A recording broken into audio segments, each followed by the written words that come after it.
Everybody. Good morning, everybody. Good morning from Liverpool. Now we are in live streaming, so we are not only here in Liverpool, we are all over the world. And this is the Skillman International Forum 2025.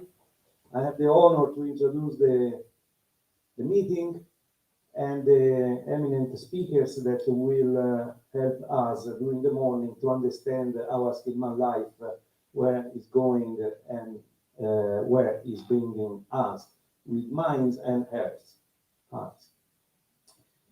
I think we have around 200 participants from home, and we have 2 days, 1.5 days, and then a study visit. I have here the official program that you know, in which we have some small change. And today we have the introductory speeches by local eminent speakers. Tomorrow morning we will go to finalize some idea about the Skillman Declaration, and in the afternoon we will have today afternoon we will have instead some part that is more technical, more related to our, I would say, internal activities, more dedicated to understand the topics that we drive during the year. In the morning, we will also have the liaison among the Allianz Summit 2025 that was held in Ancona from our member Professor Donato Jacobucci. And then tomorrow, the second part of this linkaging approach is by Filippo Del Mino of ETF. So first, coming to the current section, I would like to remark our commitment for our Ukrainian colleagues that are following from home, and as usual in our forums, we remark that we support them and we wish to them to get out from this situation as soon as possible. Thank you very much to all of you for being here physically, but in particular, I would like to remark that the city is with us because we have the Lord Mayor, Barbara Murray, that I invite here for her welcome speech, who has given us the possibility to feel directly the city with us, thanks to Urs that mediated this effort and helped us to have the city represented here. Thank you, Barbara. Please.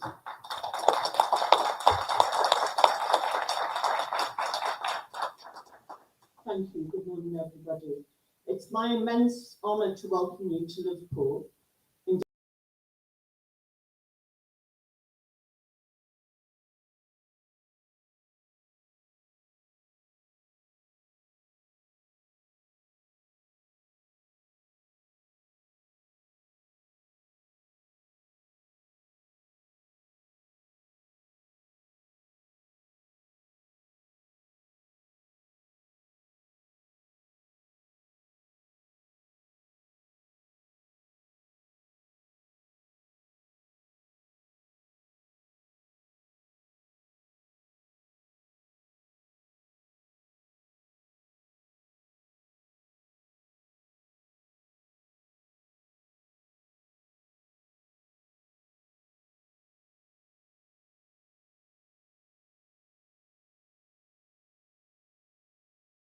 Two halves. The first is a general welcome to Liverpool, and the second will be a couple of reflections on skills, the importance of skills.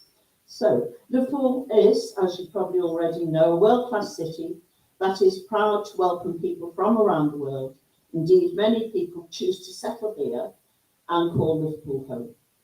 Therefore, it is an increasingly diverse city where we speak over 120 languages. Liverpudlians are welcoming, bold, brave and proud. We are born storytellers and well known for our sense of humour.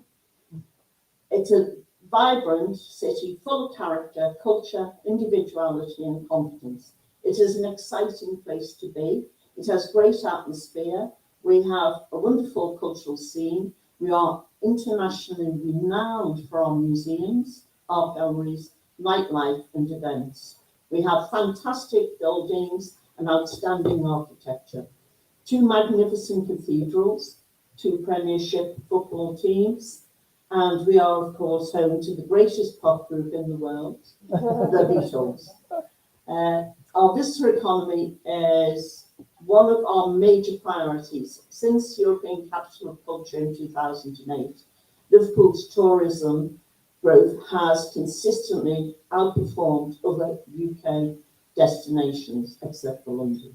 However, you may be more interested to know about our Knowledge Quarter, which extends around our universities and the Tropical School of Medicine and continues to develop with Liverpool Science Park and Central Tech literally at the geographical heart, creating research and business opportunities by interaction, innovation and new ways of working in the modern world, inspiring creativity, talent and problem-solving solutions. I do hope you have time to explore our fantastic city during your time here, because you are based very centrally to do so. Shifting now to the theme of the day, bridging skills and innovation for green and digital future. I did a Google search and my understanding is that the Skillman network is a transnational platform of centres for vocational excellence for emerging skills in advanced manufacturing based in Europe. With that in mind, Skillman is engaged in the technical and vocational education and training to design and distribute work-based learning solutions to address skills mismatch. And I couldn't quite understand what was meant by skills mismatch, except I'm guessing it is what I would refer to as a skills gap, possibly, yes? When a workforce lacks the ability to fill the growing employment needs. For me, an obvious answer is apprenticeships. And in my conversation with it years before this, I think I'm right in guessing that. Having said that, when the skills need is pressing, usually time is of the essence. And we all know good vocational training actually takes quite a long time. And that's why I'm interested in the I wrote it down, the micro credentials evaluations that we're developing, the specific ones. I would give an example of how skills can actually be impacted. So I was on Mersey Forest for many years, and I was vice chair for many years. And they are planting trees in thousands, building new forests and extending existing green infrastructure with proper woodland management, plans to support air quality and the green agenda. One might think quick wins, however, despite the massive investment in tree planting, a skills gap exists even there. And it has to have been addressed, because even planting trees and planning where you plant trees is a very intricate matter. But my point is money is not always the answer, as it can create a demand very rapidly that causes a gap, which of course money always helps to solve problems. Reflecting on the importance of skills gaps are when we realise, for whatever reason, the workforce can't fill significant jobs, work that needs to be done now. This is quite different to having a well-qualified workforce, which is great, but it doesn't address immediate needs. I would, however, argue that a well-qualified workforce can adapt quicker to changing needs if it is prepared to be flexible. Anticipating skills that will be needed in the future on the digital horizon is necessary to meeting future demand. Looking forward, the ability to code, in my opinion, will be crucial. I'm not talking about the ability to develop even more violent games. I believe in coding as a key to managing artificial intelligence. I would add we need more women coders to get balance and a different perspective in the field. As someone with a background in philosophy, I found my understanding of logic, not maths, very useful whilst learning to code for a postgraduate multimedia design course at university. And it's interesting when you do different things, what skills actually come to the fore. You can't always pre-guess. Looking forward to an uncertain employment market, I'm sure we would all agree it is hard to predict what skills will actually be needed. But we would all agree transferable skills will be key. Obviously, soft skills become even more useful across different industries, but which skills are readily transferable? Apart from communication skills, teamwork, problem solving, adaptability, time management, etc., I would add a willingness, and I think we need to be saying this to younger people already, a willingness to retrain again and again and again, and to be aware and responsive to skills needs as they arise. Connecting education to training for future skills needs has to be part of any strategy that acknowledges the green economy and digital transitions, including AI. We'll need a flexible and capable workforce. In this respect, Skillman is ready to meet the challenge. As a worldwide network for skills, it was founded in 2014 by Fiat and Jaguar Land Rover. The network connects industry, leaders, education providers and policymakers to promote advanced manufacturing, the green and digital transitions and future-orientated curricula. I would encourage all delegates to use the opportunity offered by this conference to exchange ideas, forge partnerships and commit to actions that will leave a lasting legacy. Let us lead with purpose and be strong enough to ensure the next generation inherits a workable world. On behalf of the City of Liverpool, it's my privilege to welcome you to this conference. I wish you all an inspiring, productive and memorable experience here in our city, and I look forward to seeing the initiatives and collaborations that emerge from today and tomorrow. Thank you. For such a fantastic speech with all our concept very well explained, I would say. I was thinking during your speech, Barbara, thank you very much for covering all these aspects. I was discussing with a trainee a few days ago, an apprentice at our office about the study visits. And there were basic misunderstanding on the role of the tutors during the study visits, because the young apprentice was thinking that the study visit was, the tutor was like someone driving the car and bringing the guest to visit a workplace, I don't know, a company or an organization. And I said, no, pay attention. The tutorship for the study visit needs a very high qualified senior, which has the capacity to introduce the group to the local resources, to the ideas they want, to the context, the local context. And what could be better than this introduction from a senior level speaker, letting us to understand where we are. So thank you very much again.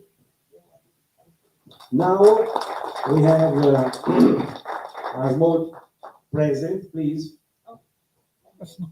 Is maybe we need a trolley to bring it. Okay. Yes, please. Yeah. Very kind, thank you. So, please, a big applause for the City of Liverpool.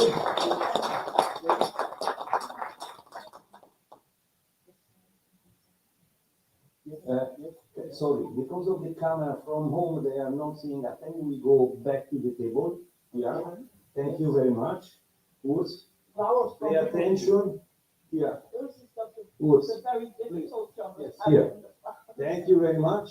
Now we are in the camera, I think. And some picture. A big applause again. Thank you very much. Thanks so much for hosting us in your wonderful city. Thank you. Thank you very much. And I need somebody who is helping you. Yes. Please. Okay. We already organized that. Great. Flowers from Liverpool to a flower in Liverpool. And I said not too many roses. Otherwise I will have a problem with my wife. Many thanks. Thank you very much. Thanks. So now let's move a little bit deeper in understanding this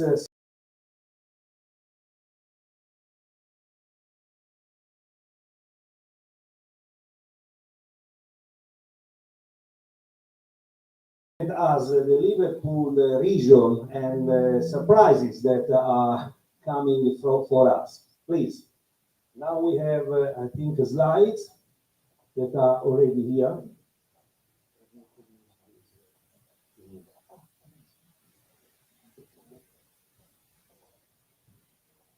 Good morning. It's really lovely to be here with you, and I think to answer the most important question, first of all, is Redhead my real name? It is. People always wonder. My name is Angie Redhead. If it's because I have red hair, it is actually my real name. So it's really lovely to be here, and this morning I'm going to be talking about culture and the power of culture to be the rocket fuel to regeneration and innovation, and what's been achieved over the past 20 years in Liverpool specifically and the wider city region. So the Liverpool city region is made up of 6 boroughs, and probably I'd say before the past 2 years, each borough has acted independently of each other. Liverpool has been somewhat the attack brand. It's the city that is known internationally around the world. People recognise it because of the Beatles, because of the football club, even if they don't know much else about Liverpool. But the other 6, the other 5 boroughs in addition to Liverpool have always somewhat been operating in a silo. But very recently, the power of 6, as we call it, which I'll talk about in a little more detail, have joined together because the sum of all of the parts is good in the whole.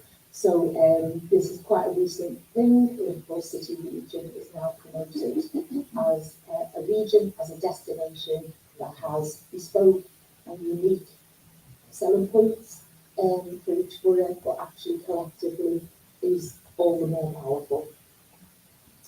So where did it start? And so I'm going to go back. I've been in Liverpool now. I was born here, but in the 80s, Liverpool, it was not a great city. People were leaving. They didn't see that there was a future here for them. I think it's important to know where we came from to understand the journey that we've been on to get to where we are now. So the 80s was quite a dark time in Liverpool. I left. I went to live overseas for almost 15 years and came back when Liverpool was awarded the European Capital of Culture.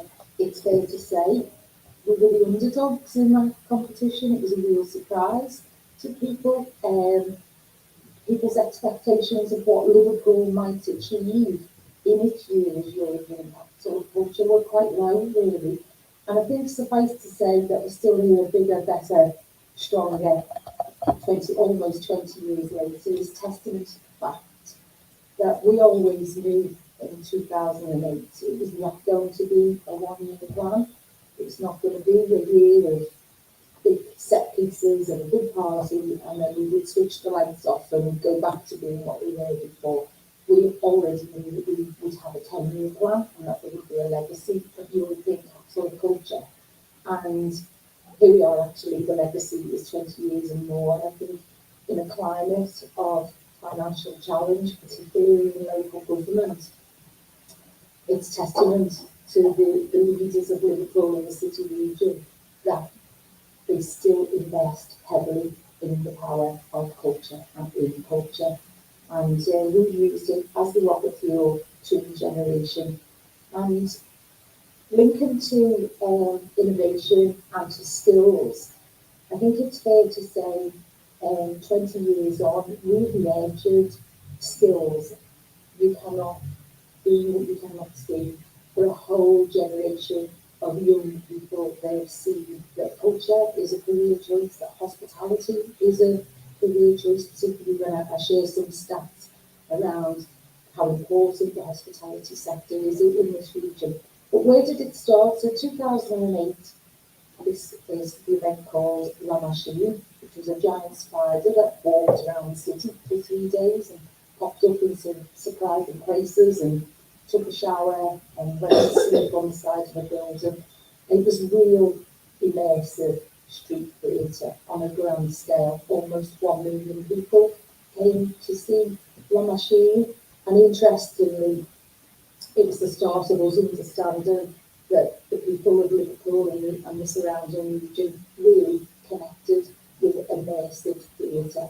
And what we also realised is when you deliver events of scale without fences and without walls, people connect with that magic. It feels quite organic, it feels very dynamic, even though, of course, there was a huge amount of planning that went behind us. So that was La Machine, 2008. That was where it started. And it led to this, which was the Giants. And the Giants, as we know, were colloquially visited Liverpool 3 times. And I think the people of Liverpool would happily see them come another 10 times. They've been so loved, and the story behind the Giants, whilst irrelevant and quite far-fetched in some ways, people just connected. They went with it. They just went with the magic of this story of a deep sea diver and his niece who'd sent him a letter, and the letter had floated to the bottom of the sea, and their uncle was returning that letter. And people cried when they saw these giants walking the streets, and they followed them for miles and miles and miles. And again, you could see no fences, no walls, no tickets, just come and enjoy the spectacle. Three Queens, Cunard and Liverpool have a deep affiliation that goes back 185 years. Liverpool was the birthplace of passenger shipping, and my background is maritime specifically. So this was an event that was really, really close to my heart, to celebrate 175 years of Cunard and passenger shipping and transatlantic trade, passenger crossings.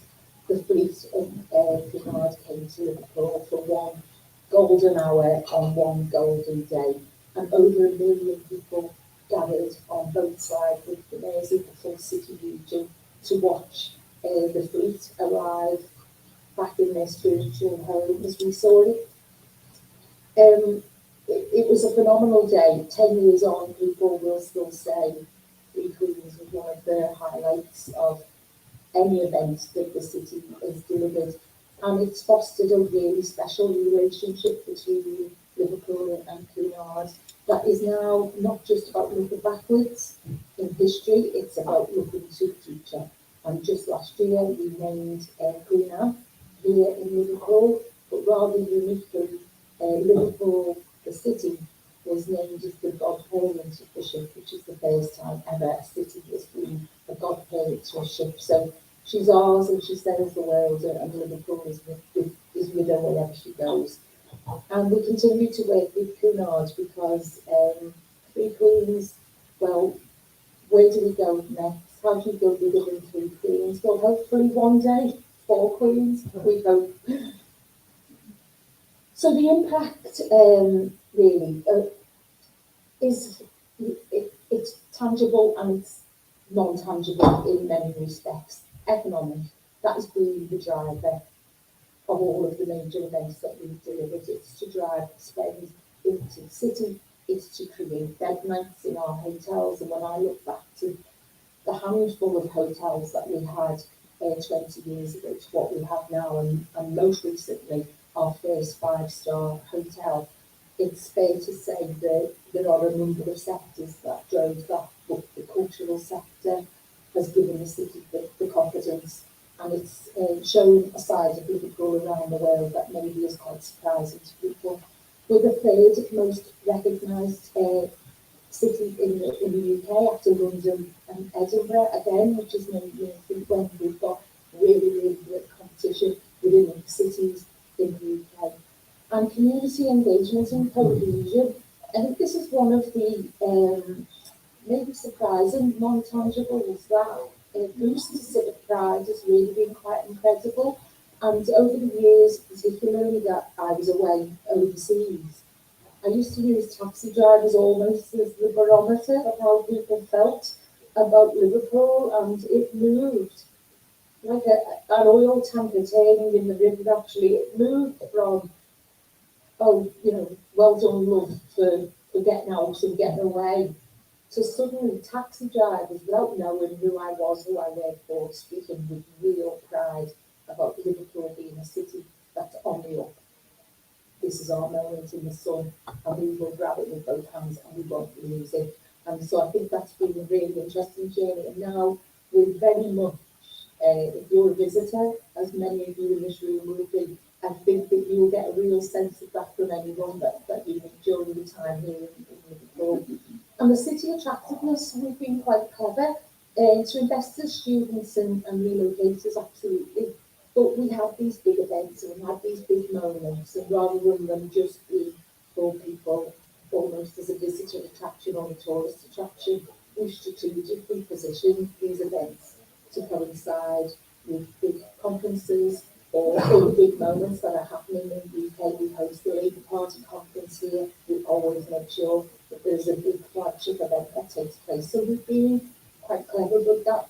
Maybe it was never part of the original plan, but it's definitely evolved now, and vice versa.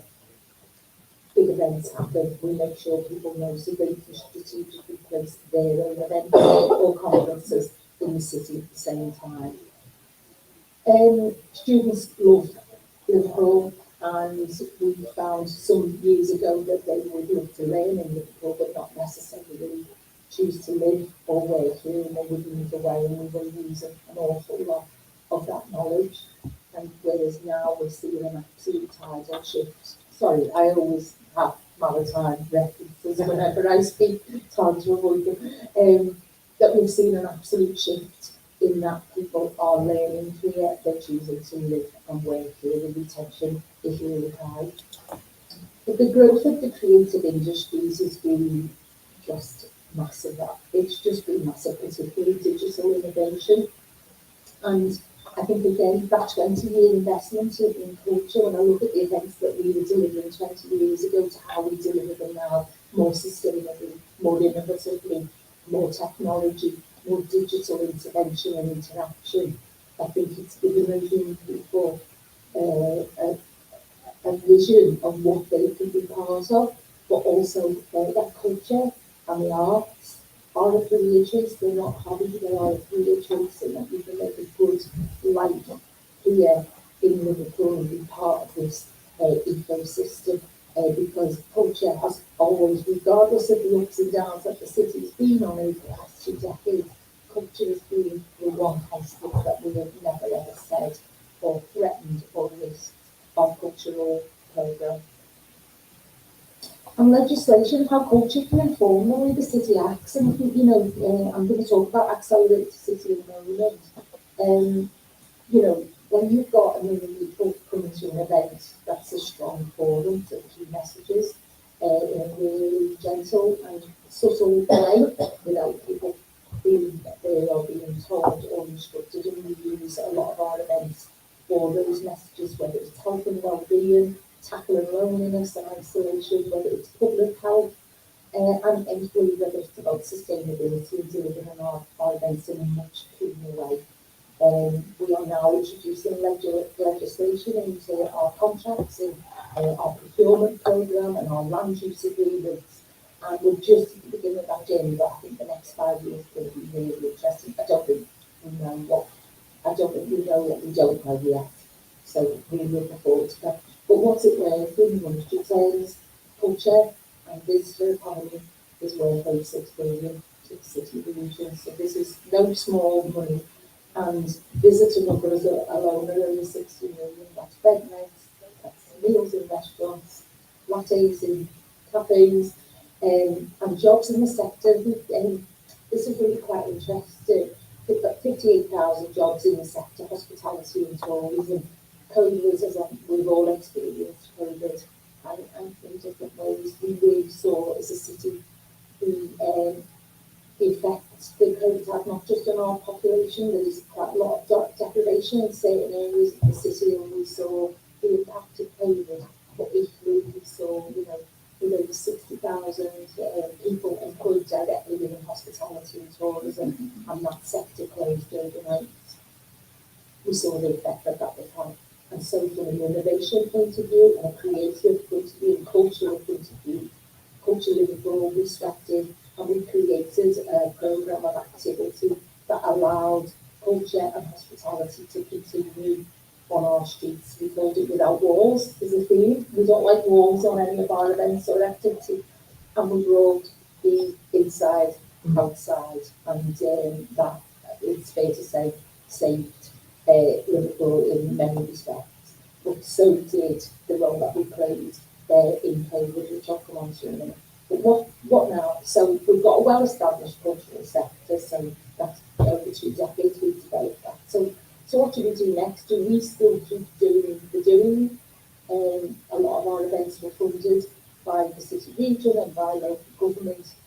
That was never our plan. Our plan was always at some point to step away, was to develop those skills that are needed to deliver events, develop the competence, test the concept, prove the model way, and that we could step away from delivering the events and actually facilitate third-party private events, which is what we've done a lot. Eurovision, I hope this Eurovision thanks in this group, because we absolutely love delivering it on behalf of Ukraine. That was always going to be our strapline.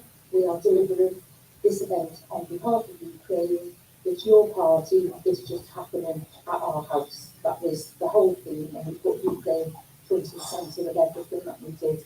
And it's fair to say, Liverpool, again, another phrase that we used, Eurovision didn't change Liverpool, Liverpool changed Eurovision. That feeling of a host city. This is an opportunity to share your story and the experience with the thousands and thousands of people that attend Eurovision events, not just take a hold of, they just come to the city. And it was amazing. And the strength of the partnerships that we've developed over 20 years, key stakeholders, whether it's the police, the fire, the ambulance, our cultural sector, and other partners, allowed us to deliver Eurovision in 7 months, which was thankful that we did it.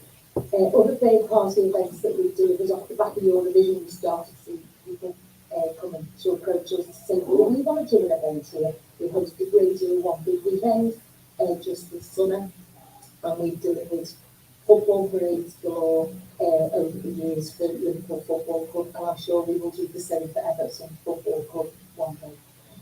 We've got a well-established regional audience. They come on the journey with us. They never ever say, that's a bit bonkers, what you're doing. They just go with it. And we still like to surprise. I still think we still do surprise. But we've got international reach and recognition as well. And when you hear the different accents and where people have flown from, and the growth of Liverpool Airport, Manchester Airport. And I think, again, since COVID, crowd behaviour, and just people have changed. They want experiences, they want to feel things as well. And I think Liverpool has just always been well positioned to help people feel things. We wear our heart and our sleeve in our city, and we share that through our events. So 2025, we've just finished the River of Light event. We had 500 people attend, another free event without fences or walls, which are a series of light installations that are around key parts of the city within year 7 of the River of Light. And we're at that point now where we either say, well, we either stop doing it and do something different, or we go bigger, because people just love it. And I think we're probably going to go bigger. So watch this renewable grant in 2026. I'm sorry, okay, apologies. So I've just mentioned Accelerated City because we're a United Nations Accelerated City, which is we're the first city to be given a status because of the work that we do in the culture sector and in events, is to deliver events and activities like film and TV production as sustainably as possible. I could speak for hours, I won't, don't worry, about Accelerated City. It's been a challenge, and that's part of the lesson and part of the learning, that it's been more difficult than we expected without that leading time that we need to do it. But we will share all of our learnings with United Nations so that the next city can be on the front foot. So what next? I won't go through all of these. Well, culture is not going anywhere in the city region or in Liverpool. We will go bigger. We've got 3 big years ahead of us in 26, 27 and 28 with things that we haven't revealed yet, but we'll soon reveal. But 2028 is looking to be as big as I say, bigger than 2008. It marks 20 years of European capital of culture, so we can't not celebrate that with big. So thank you so much for your time, and I really appreciate listening this morning. Thank you.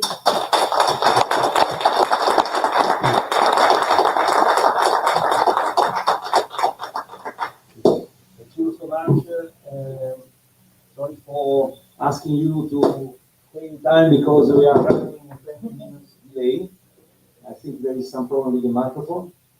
So now we have our colleague from the Skillman network replacing Craig, who is not here because of health problems. So Urs Hanstein will introduce us from the city to the Liverpool Hope and the kind of hospitality that we have received from him.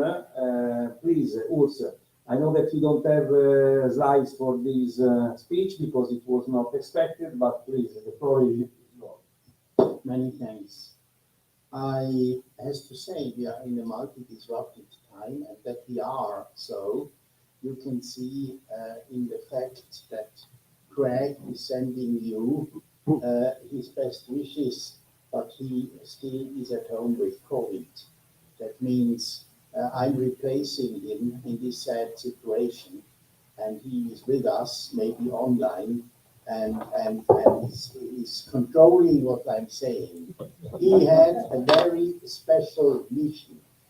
He is the executive dean of the Faculty of Business Law and Criminology, and had in this conference the mission, because Liverpool Hope University is already since some years member of Skillman and working in Skillman. He was as well in Ancona and in other events, and therefore we are looking to this situation and this incredible development of the Skillman Alliance for the future.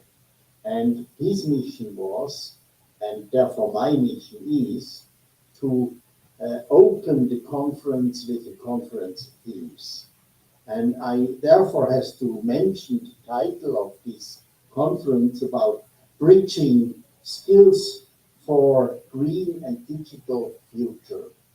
And this is an incredibly important need for the next several months, years, because I think it's in our mind worldwide, and we all have to go in that direction. Out of this, we are speaking about the twin transition of green and digital economies. And we have experts here who are speaking about this. And we are speaking about digital skills development in the world, and about the strategies for skilling, upskilling, and reskilling, and about the entrepreneurship and innovation in VET and TVET, or apprenticeship, for the future. We believe that the VET role is more prominent in the future than in the past. We need that more concrete. And the last fields where Skillman is a global player in the development. We are speaking, and we have experts here, about micro-credential evaluation and about digital badges for the future. All points are worldwide points and are important fields, and we are happy to have people from Europe and abroad. I just saw David coming in from Georgia, and we have really strong experts from the world who are helping the Skillman Forum and Alliance for the next steps. But you will have the chance to see them in the next keynotes and panels. And that's it already. I can maybe take some time less in our delay, but I think that is much enough for our conference, I think. And I'm happy that we are concentrating on these needs in the Skillman Alliance, in the 11th Skillman Alliance Forum here in Liverpool. Many thanks. Thank you very much. One sentence more, Giovanni. When you see people like A.G. Redhead before, who are a little bit falling in the dialect, they have created here an intimate language with the name Scouse. So when you don't anymore understand, or when Earth is ordering at the campus site of Liverpool Hope, ordering in the cafeteria a sandwich, and the lady behind the counter is speaking with the lady behind her, and is ordering it in Scouse, I don't understand anything. So then please speak in English. Many thanks. So I would like to make a special thanks now. Also, we will be together for the 2 days. But anyway, just for starting with the right foot.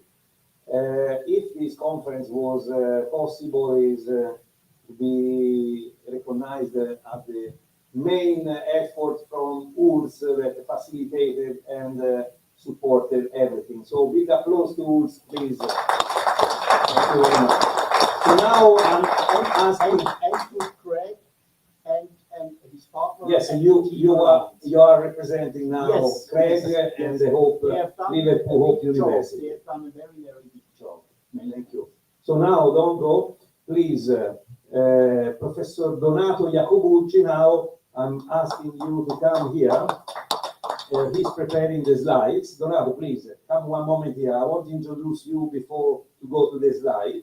So Donato has an important, as I introduced before, an important role now to connect us with the results of the Alliance Summit in Ancona, and then we will add something to this to arrive to the final declaration for 2025, the Skillman Declaration. So Donato, please, you can go on. We go to see. Okay. Thank you very much for running all here and people connected. It's a pleasure to be here. We are a bit late, so don't worry. I will try and be very brief in my presentation so that we can have the refreshment as in the program.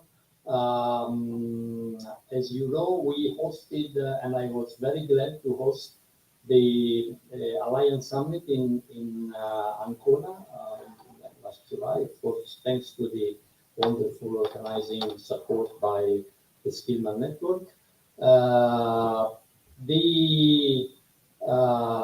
This was the main picture of the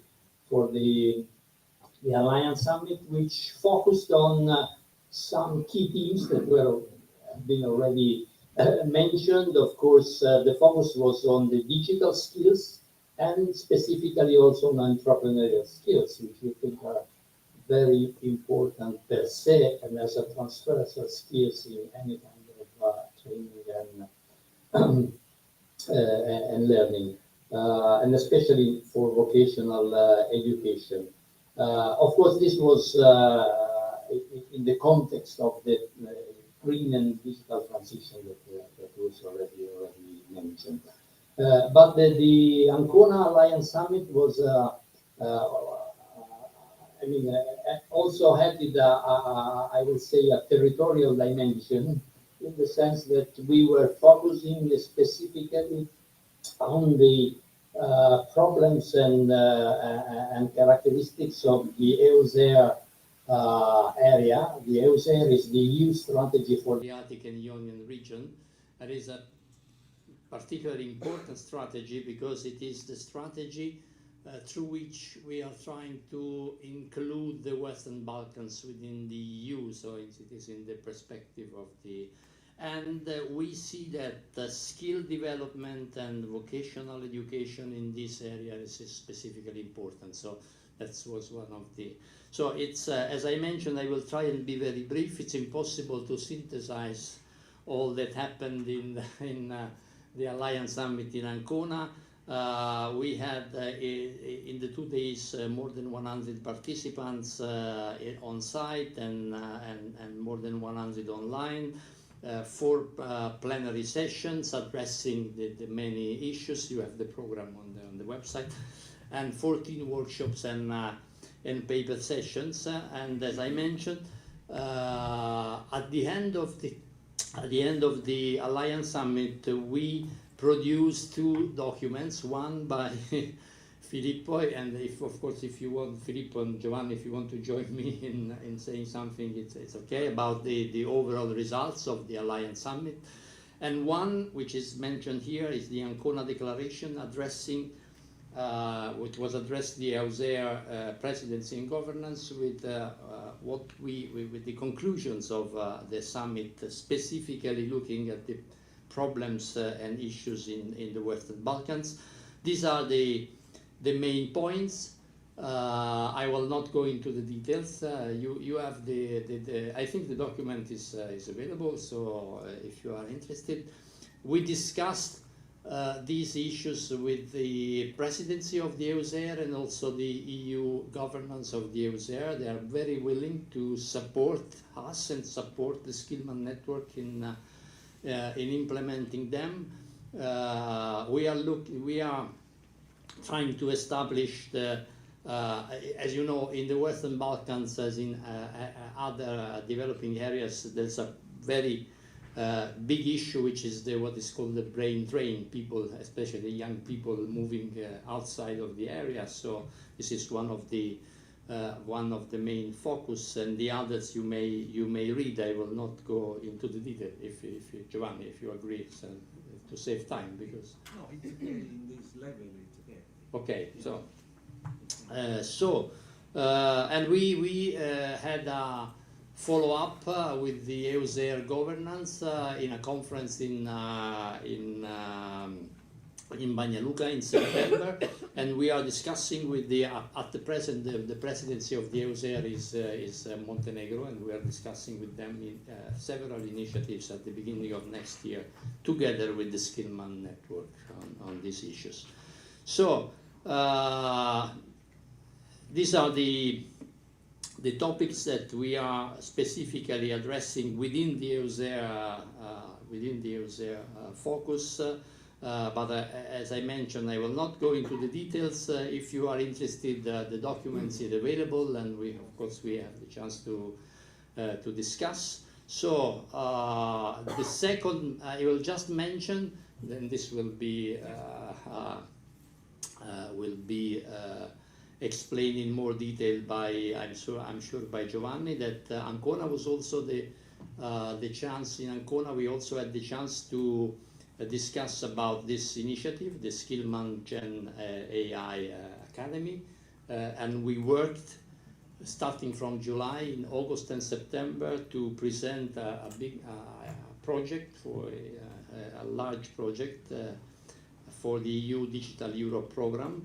And I say we, but this is mostly the result of the Giovanni of the work by Giovanni and the Skillman network.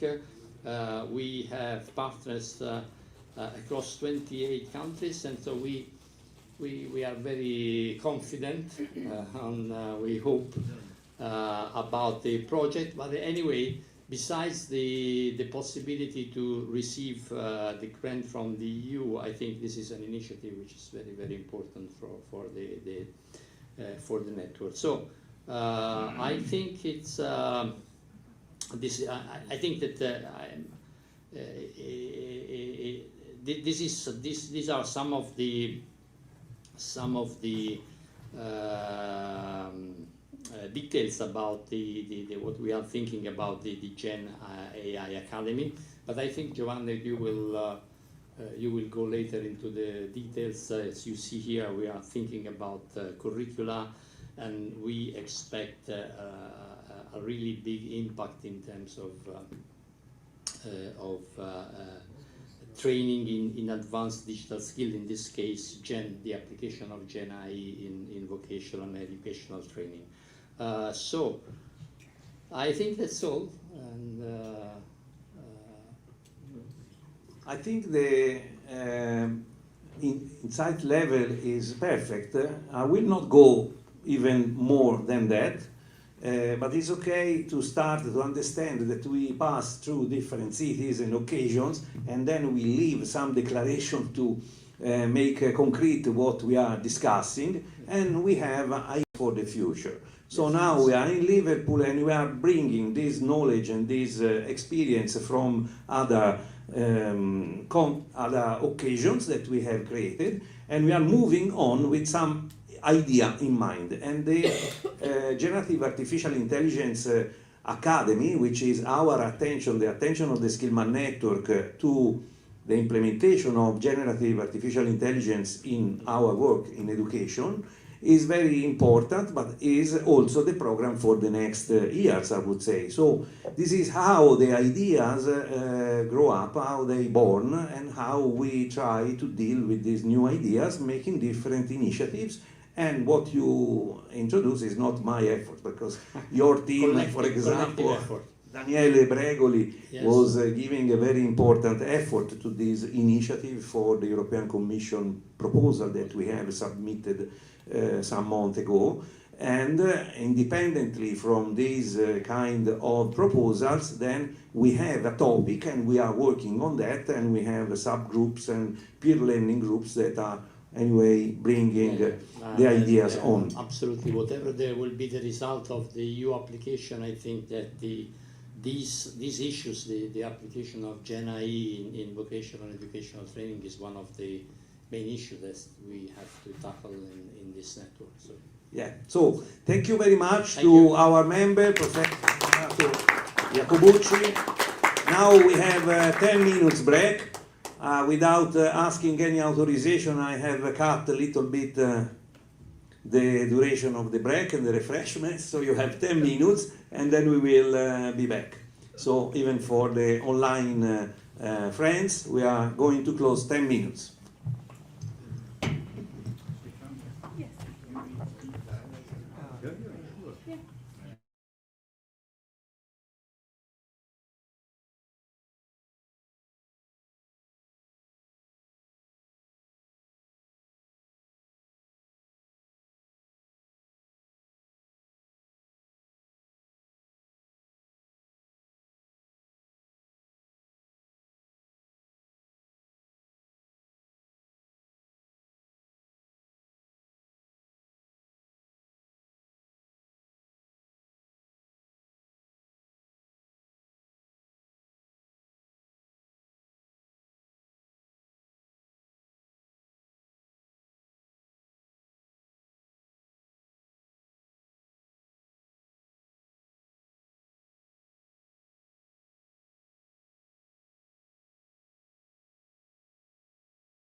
good refreshment.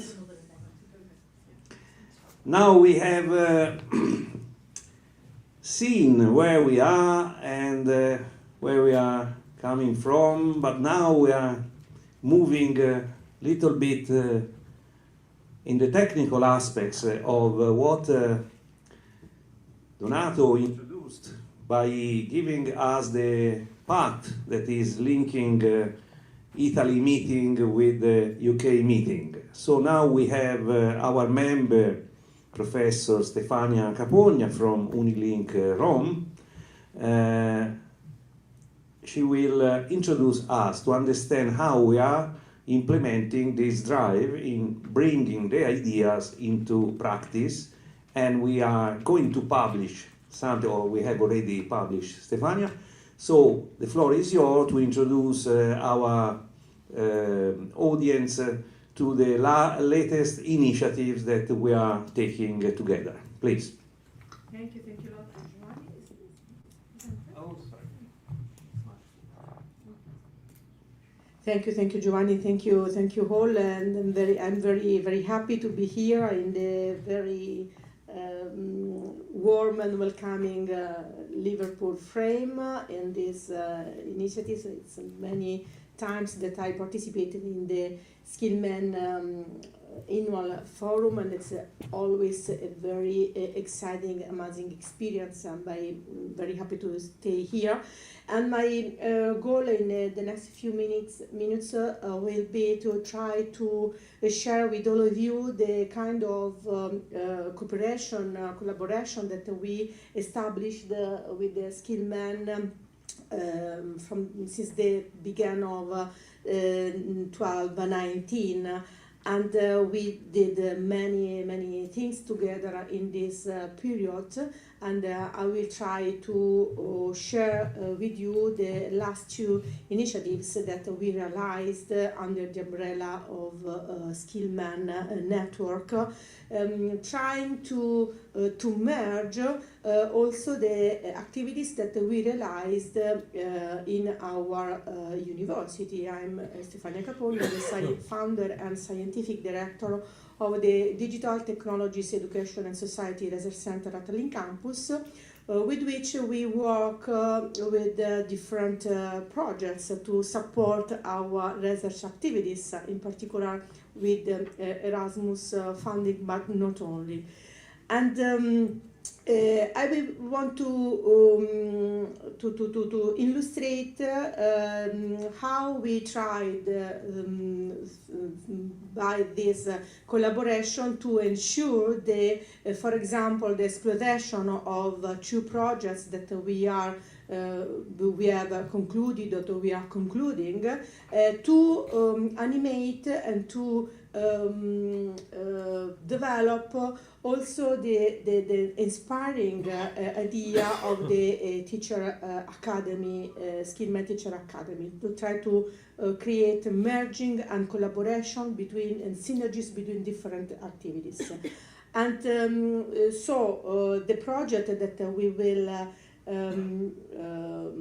bring to the Skillman activities refer to the D-Challenge project, an Erasmus project concluded some months ago, focused on the digital challenge for higher education institutions, to understand how higher education institutions can face this disruptive revolution that has important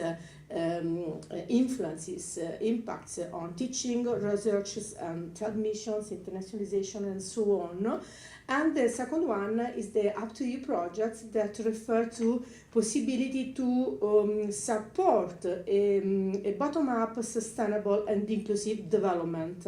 With both of these projects, we realized different training activities for different targets, and thanks to this great collaboration, we are trying to continuing this proposition also at the end of the project to ensure the exploitation.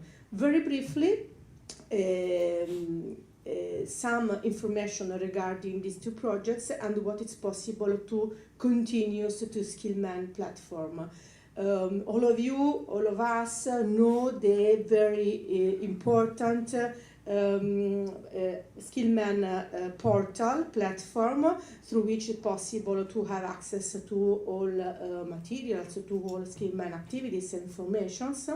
And we, together with Giovanni and the Skillman network, that I thanks everyone, Alessandro, Valentina, Anita, and all of them for the very professional and friendly collaborations in any time of our activities. Through the Skillman portal, we imported all the pilot tests of these training courses that we have concluded during the projects, and we can continue to offer these very important learning activities through the platform. We realized that with the challenge, these three courses oriented to academic staff, teachers, researchers, professors, young students who aspire to academic career. And we, during the project, we designed these micro courses founded on the logic of micro credentials. And we testing the pilot during the projects. And the end of the project, obviously, we correct, improve, adapt, thanks to all feedback collected by participants. And then with Skillman, we transfer all these teaching or learning material, all these courses on the Skillman platform, and it's possible to have the access by the platform and to follow all the courses in free way. In this case, for example, the three courses that we realized for academic staff refer to three main skills that during the project we considered very important for academic innovations. The first one, the artificial intelligence in education. It's one of the next pillar to face to ensure to digital to higher education to stay in this field. And the second one refers to the online teaching methodologies to support teachers that with and after the pandemic, all teachers in any kind of university, also not online university but traditional university, have had the problem to face, to use online learning environment without have any kind of preparations. So we thought that a course, macro course focused on these skills represent a very important opportunity for staff who work in academia. And the last one, the e-soft and communication skills, considering that in an online environment, the dimensions of authentic, good, constructive, positive communications represents the crucial point for an effective results and effective interactions. So with this first project, we worked on these three main key competencies to help academic staff, and all these materials is at disposal in the platform.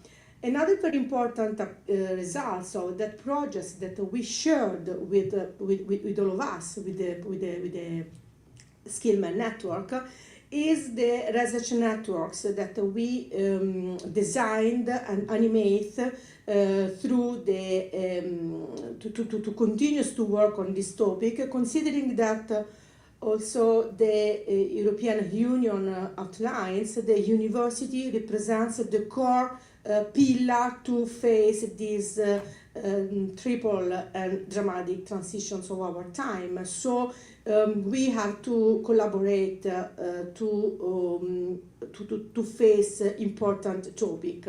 And we organized at the moment this 7 research topic focused in vertical way on the transition of higher education institutions to collaborate in common projects, in common research activities, in common event and dissemination and so on. And also in this case, the participation is totally free and always possible.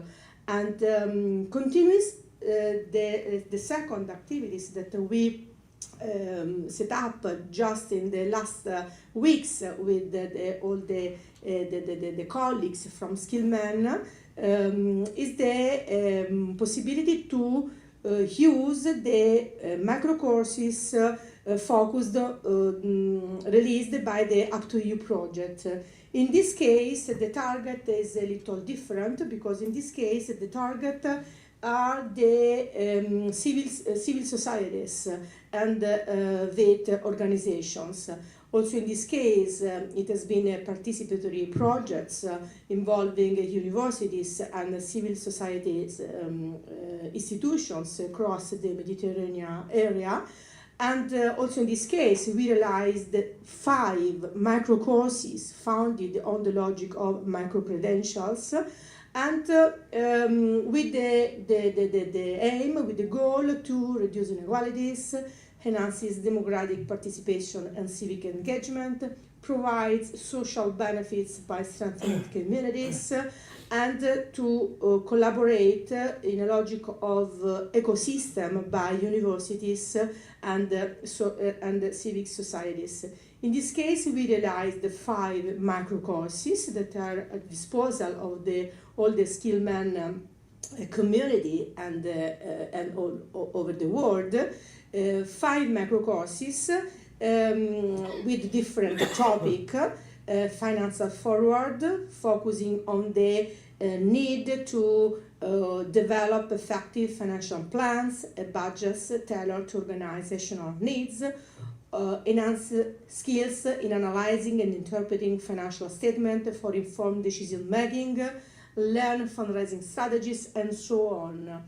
And each of these courses that are freely accessible is open on the Skillman platform, and each of these have a specific link for the direct registrations.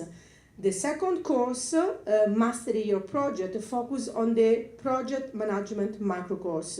In this case, the target are younger youth or adults out of the traditional and formal community educational path. In this case, the course I'm at building project management competencies for effective planning, execution, evaluation, or strengthens risk management and problem solving skills, and develop strategies for internal communication, time management, and so on.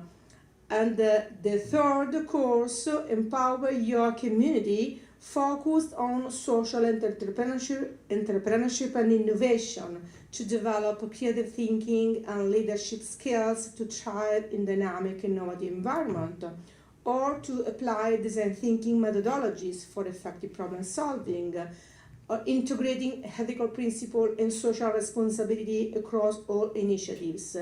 Very quickly, we can see that the main keywords that represents all the micro courses founded of the logic of micro credentials include the keywords of the European policies, the Skillman strategic vision, and thanks to the collaboration to the Skillman platform, it's possible to realize at the end of the learning project, of the learning course, the digital badge that represents an important step, an important goal for the European policies, for the Skillman future projects that represent an opportunity for our community to collaborate, to design and to participate in an active role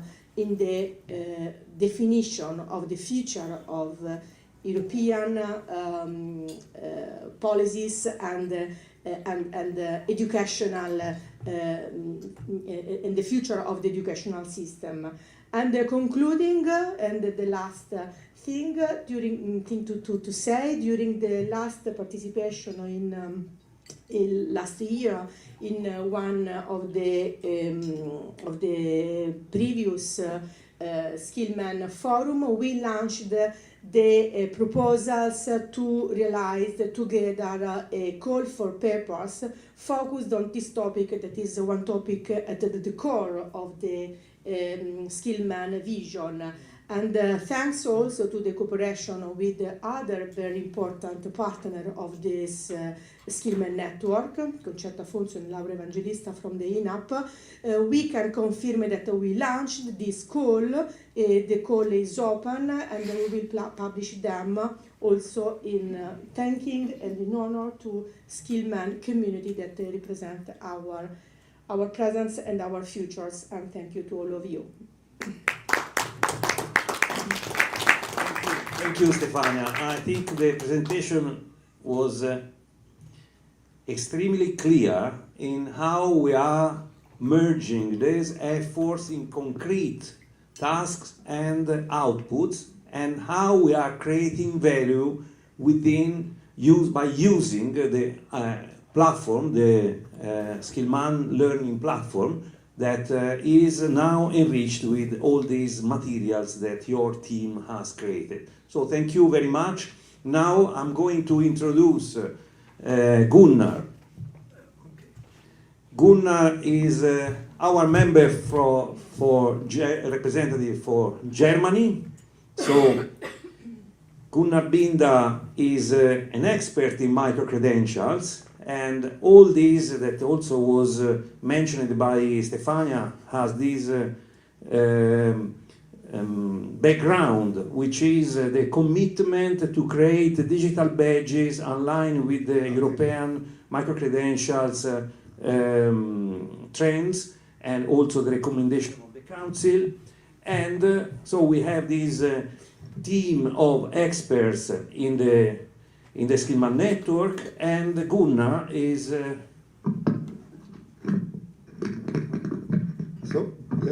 Gunnar is our member that is leading this team, and now you will introduce us to this important work that is also introducing the next roundtable. So Gunnar, the floor is yours, please. Thank you very much. Yes, welcome to this presentation, and then the panelists. And I think you have heard some really impressive results before. So I have a little bit different perspective here, and I will start with some basic remarks. Yes, why I am talking about micro-credentials, the European approach to meet labor market needs and new options for lifelong learning. Why? So firstly, I'm working on a brochure for the national agency in Germany on the topic micro-credentials, and secondly, I'm working in a COVI project. This COVI project is called WIN for SMEs, Workplace Innovation for SMEs, and yes. And we are working with a vocational university together in Hamburg on a legal basis, therefore. Oh, okay. And some... Just a moment, sir. Oh.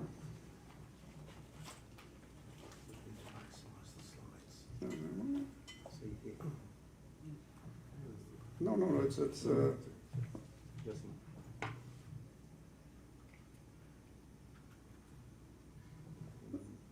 there. We skipped.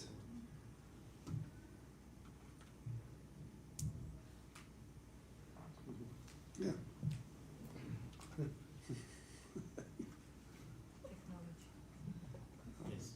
I think we give evidence for the needs of digital. Now works. Now works. Now works. Now we are. Okay. Okay. Okay. Okay. And So- please. This is your. Yeah, this is the one. Yes, thank you very much. Sorry for that. So I think you're familiar with these keywords, Industry 4.0, 5.0 with AI and globalization, company needs, mobility, rapidly changing needs, and so on. And what we need is a common language, of course, and we need transparency and permeability and learning outcome orientation, and that's not so easy, it sounds. And European results to these upcoming needs. From 2000, the European Union created an area of lifelong learning. Then all the transparency instruments like EQF, EQUABET, ECVET as one approach before micro-credentials came up. And then they started in 2020 with micro-credentials. Keywords were reskilling, upskilling. In 2022, it was the recommendation of the European Union. And here you have this original definition, and that's really worth to read it carefully. Micro-credentials meet the record of learning outcomes. This is one point for quality assurance as well. That a learner has acquired following a small volume of learning, because of quickly changing needs. These learning outcomes have been assessed against transparent and clearly defined standards. That's another point we have to discuss later on. Courses leading to micro-credentials are designed to provide learners with knowledge, skills, competences that respond to social, societal, personal, cultural, or labor market needs. We have heard these before in the presentation of Stefania. So they are owned by the learner, can be shared and be portable. They may be standalone or combined into larger credentials. They are underpinned by quality assurance following agreed standards in the relevant sector or area of activity. Not that easy. And here we have these standards. Of course, the learner, title, country, region, awarding body, date of issue, and learning outcomes, the next point. Notional workload in ECTS, not that easy as well. The level, EQF level, type of assessment, and form of participation, online, face-to-face, and so on. Quality assurance, the next point. So these leads to principles: quality, transparency, relevance, valid assessment, learning pathways, the next point. Recognition, yes, who will do this? Portable, learner-centered, authentic, and information and guidance is needed from the provider. So what is the situation? In higher education, it's not a problem at all, because universities can accredit, can develop MOOCs, and so on and so on. And worldwide, we have an elaborated system in Australia, modularized with all requirements you think is needed. Canada, South Africa, New Zealand, USA. And we have a lot of institutions, among the ETF, that has made really a lot of research and recommendations. So this is interesting for us, because you can see here support higher education, it's not a problem, but the recommendation from the EU is support of MCs by VET providers in COVI, Centers of Vocational Excellence. And that is below the system level. And of course you need validation of prior learning and so on. You need the transparency, skills, intelligence system would be really nice to have. And a catalog you need for stackability, for example, to see career pathways. And integrate MCs and NQFs, that's really important. What are the possible advantages? For the learner, flexible, individual learning pathways, lifelong learning. For the companies, faster skills development, transparent skills, And I have one example from a company using AI for developing learning units. And it's really, really a requirement to be really quick with these things. Educational institutions, and that means, for example, our school. Internationalization is one point. And the next point is new business models, because we have a reduction of apprenticeships, unfortunately, because of AI. And now we strive to introduce adult education. So offering the training companies, for example, courses in IT. Reskilling, upskilling, permeability, that's for the society. And here you can have an analogy. It's an underground map from Munich, but it's similar as an analogy because I know one of the Chartered Institute in the UK, and they have this for the members. You can choose the modules and you can choose the way you will proceed your career. Micro-credentials are not new. So the structure and the criteria are developed in former times. So we have here one example. It's from 2012. It's called Hamburg Standards for Modules of Further Training. And you can see here one example, operating container bridges. So in the harbor country, in the harbor area, it's really important that they are well paid. 90,000 per year, for example. And you have these template. It's a bit similar to the one DQF.eu provides, and 160 hours duration. But what I think is really important is this mandatory process. As a provider, you have to ensure labor market needs. You have to be in contact with companies or company association, otherwise nothing is awarded. Then orientation towards business processes, work processes, and NQF level, if applicable, and checking the logic of the template. And this is one really good tool to develop competences. Because every competence in terms of learning outcomes is like a task in a company. And you have these tasks: order, planning, implementation, and completion. And below that, you have all the details, the information that is needed, the steps, and so on. And you have the work objects. So you have a complete overview of the work process in all details. And above, you have the requirements of the company, effectiveness, for example, efficiency or other things, the customer requirements, and society, like environmental law or other things you need. And then you can derive the competences you need, for example. That's really evaluated in different big projects in developing countries as well. So, micro-credentials, I think it's a brilliant idea, but there are many challenges, and the last conference of the CDFOP showed this as well. So the mechanisms to ensure labor market requirements. What do we need? Mandatory processes, kind of data, standards for the development, methodological approaches, like I showed you, platforms, very important, quality assurance, accreditations by whom, and embedding micro-credentials into existing frameworks, ESCO, Europass, EPSI, like DQF.eu, Enigmatic, whatever, I don't know.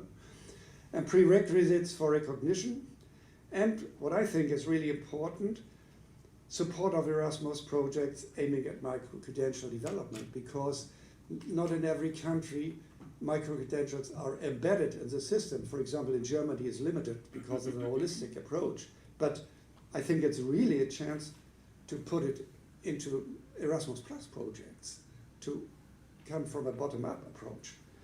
And needs for DQF.eu success. We need this. We talked about this. And that's a point. DQF.eu, the platform, you can find on the internet.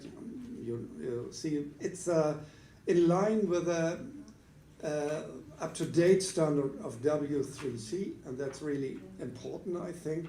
And you can see here an issue, can use DQF.eu, the platform, and issue these digital badges, and the company can verify these on the platform. So I think this is really important, and you have a two-step process. The first step is an MOU, so that you, as a provider, you will confirm that you use learning outcome approach and all these requirements you have. But in the second step, and you can see it with the red ellipse on the right side, second level audits. And that is a question we have to discuss as well, because that's really a quality issue. And if you could develop in this direction the platform, that would be really good, because I know different platforms, they are not free of charge, and they are not embedded in a TVET network, for example. So coming back to this point, these are some of the issues or challenges we can discuss, for example. But I would like to introduce now for the panel Filippo Dellino and Peter Kornhäuser, and you know Filippo from the ETF. Then, I don't know, either Akehurst. Yes. I should have met you before. Sorry. It's OBE, the CEO Open Future of Skills Accreditation. That's interesting. Awards, Liverpool. And Peter Kornhäuser is the Vice President of Gismard University of Applied Science, Berlin Higher Education, and VET in Germany, and India in the world. I think you have some aspects to discuss later on for your work. But Filippo, I would like to start with you. What do you think of the current situation and the development of micro-credentials? What are the opportunities and the obstacles? Okay.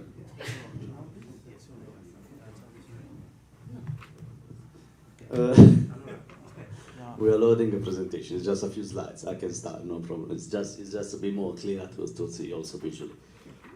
So when we talk about micro-credentials, at the heart of micro-credentials, one of the biggest challenges is the issue of trust. Okay. When we talk about trust, we talk about the trust of three key stakeholders. The first one is the trust of the learners. The trust that their micro-credential will provide with the competence required by the labor market and will be stackable, and they can use it to actually develop, achieve a big qualification to actually make a career move. The second is the trust of the labor market. So the labor market trusting the companies that employ and trusting those micro-credentials actually have behind it, the people who has those micro-credentials have the competence that are described in the micro-credentials. So the old issue of quality. And the third one is the trust of the public institution of the government, which believes that is in your key, in the USB key you have the presentation. Sorry for that. Which are the USB key? Where USB key is? The key? I didn't know, sorry. Don't worry, it takes a second. So it's your presentation? Yeah. Sorry. No problem, no problem.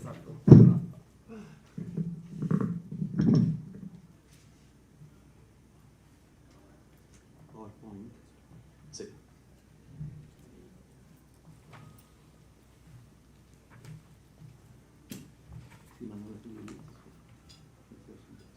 Just while they are working on it, if you might be interested, the ETF developed a publication with guideline on how to design, issue, and validate a micro-credential based on the recommendation that has been implemented by Gunnar. I think it's interesting, it's a short document, it's very practical, and it describes how, in an ideal world, we would love micro-credential to be used and designed. I talk about an ideal world because the issue of micro-credential is we all know it's hugely important for us, but at the same time it's complicated to follow the structure that we design. in the European context. As often the European context, exactly, here we are.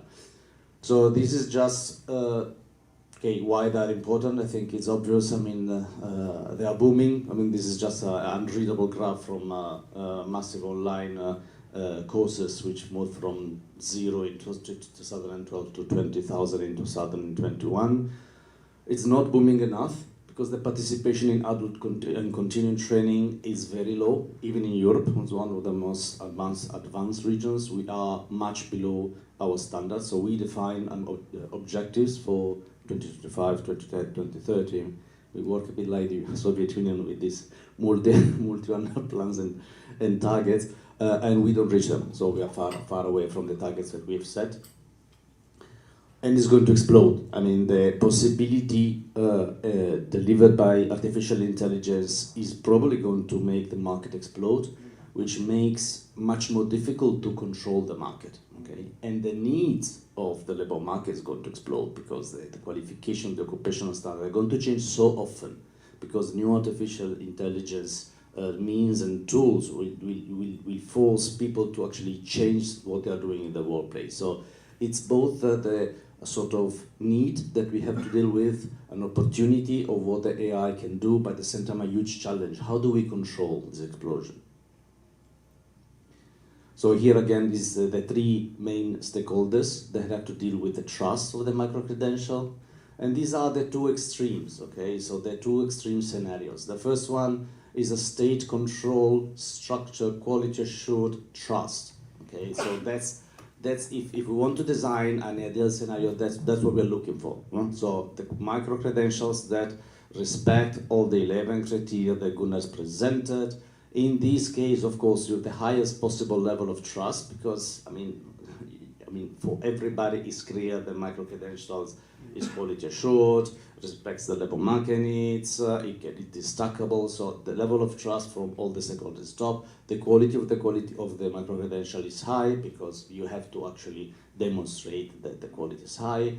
There's a flexibility in the lifelong learning process because these micro-credentials are stackable. So in these all these elements are there.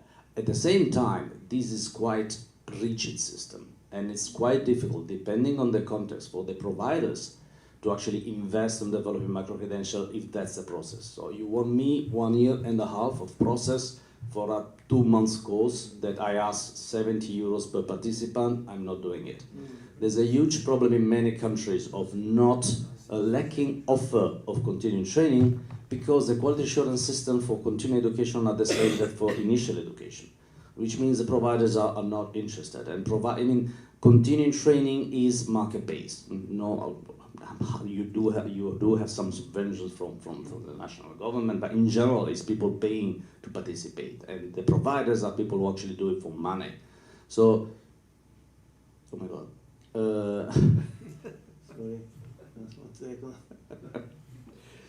So it's the main problem in creating a rigid structure is the lack of offer. Okay, that's and of course each country is different, and you might have countries where the provider are super structured, they don't have any problem, and the system work. So the fact is you have to find a balance for each country to determine what is your priority. I work in Moldova, and the main priority was to have an offer of continuing training, because even when you had active labor market policies, like we do have money for unemployed to participate in training, there were no training available, because the system was quite rigid and they had to pass through the whole quality assurance regulations of initial education. So you have a problem of lack of innovation, because for especially small providers, it's so complicated to get into the game that they don't. But maybe those small providers have brilliant idea and they are quite flexible and they are working in small sectors where these micro-credentials are very useful. But if I need to become a superstructure provider, because if I have to face those quality assurance mechanisms, I need to be very structured, then it's more difficult for me to enter in the game. Completely from the opposite side, you have a liberalized system where the trust is mainly based on the provider credibility. Okay, so this is a program from Microsoft, give me a certification, I'm a coder, I go to a company, the company fully trusts it because it's from Microsoft, etc. So in this case, the trust and quality of the micro-credential fully depend on the provider. So you can't really say in terms of system analysis if the system is working or not. It really depends on the provider. The higher the cost, more likely that the quality of the training is good, and so on and so on. So it's completely different scenario. You have a much bigger quantity because it's quite easy to provide training. So I don't have to face all the complexity of quality assurance system, accreditation, etc. And you have a lot of innovation coming from small companies, small NGOs, small training providers, etc. In most cases, countries actually end up in a in-between situation. So, as I say, it really depends on what are the priorities for a country. And I would say, as you've seen from President Gunnar, there are very few countries who have established systems. So countries are experimenting. And experimentation, you need to learn in which direction you have to go. Flexibility, more quality assurance, and you probably have to change over time. It's going to be a wave in one direction and then coming back in the other direction because it's impossible to manage. The complexity, especially with our evolution, is going to be impossible to actually regulate 100%. And you have to strike a balance between having a lot of offer and having a quality assured system. Country examples. So I provided 3 countries, examples for countries which are choosing different directions. Again, as I say, these are experimentation. Croatia went for the first scenario, so they represent a state control structural model. The Adult Education Act introduced micro-qualification within the formal TVET and adult education system. They are aligned to the national qualification system managed by the National Agency for Quality Assurance. The quality assurance followed the same procedure as full qualification, where public voucher schemes encourage participation. This approach ensures a very quality-oriented micro-credential. It is, of course, complex and bureaucratic. Inevitable. Austria represents a hybrid model. So since 2019, non-legally regulated vocational courses can be allocated to the Austrian National Qualification Framework. This enables high-quality provider-driven training to gain national visibility and recognition. So what did they focus here is that providers which are accredited have their own quality assurance mechanism. So they rely on the quality assurance mechanism of the providers. So even if we allow you to refer your micro-credential to the NQF because we trust your quality assurance system. This is a typical approach of systems which are historically very structured and trusted TVET system. Okay, so you will see Austria, also for Germany, similar system can be implied. For other countries where you don't have this historical strength in the providers, of course, this is a difficult model to adopt.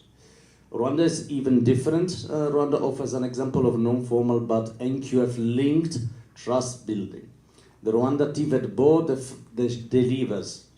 develop short modular training programs aligned with the national occupational standards and mapped to the Rwanda National Qualification Framework. So the micro-credentials are developed. So you can decide as a provider to deliver that micro-credential, but you don't develop the micro-credential yourself. Okay, there's a list. Okay, I'm able to deliver the micro-credential, and I'm going to do it. So what the focus here is to make sure that these micro-credentials are linked to the NQF, they are stackable, I can use them to actually build a full qualification. So the priority there was reducing the fragmentation of offers, saying, okay, you are free to deliver it, but you have to choose the micro-credential that we have structured. So it's a different approach. The focus here is to allow informal workers to acquire recognized competence that can be later stacked towards full qualification. Okay. So these 3 examples are completely different. If you go country by country, you will see so many variations of similar models. There's not a right one. It really depends on the context of the countries. What is your priority? I would say for me, that's just my personal position, is that we need now a huge offer because we don't have enough continuing training.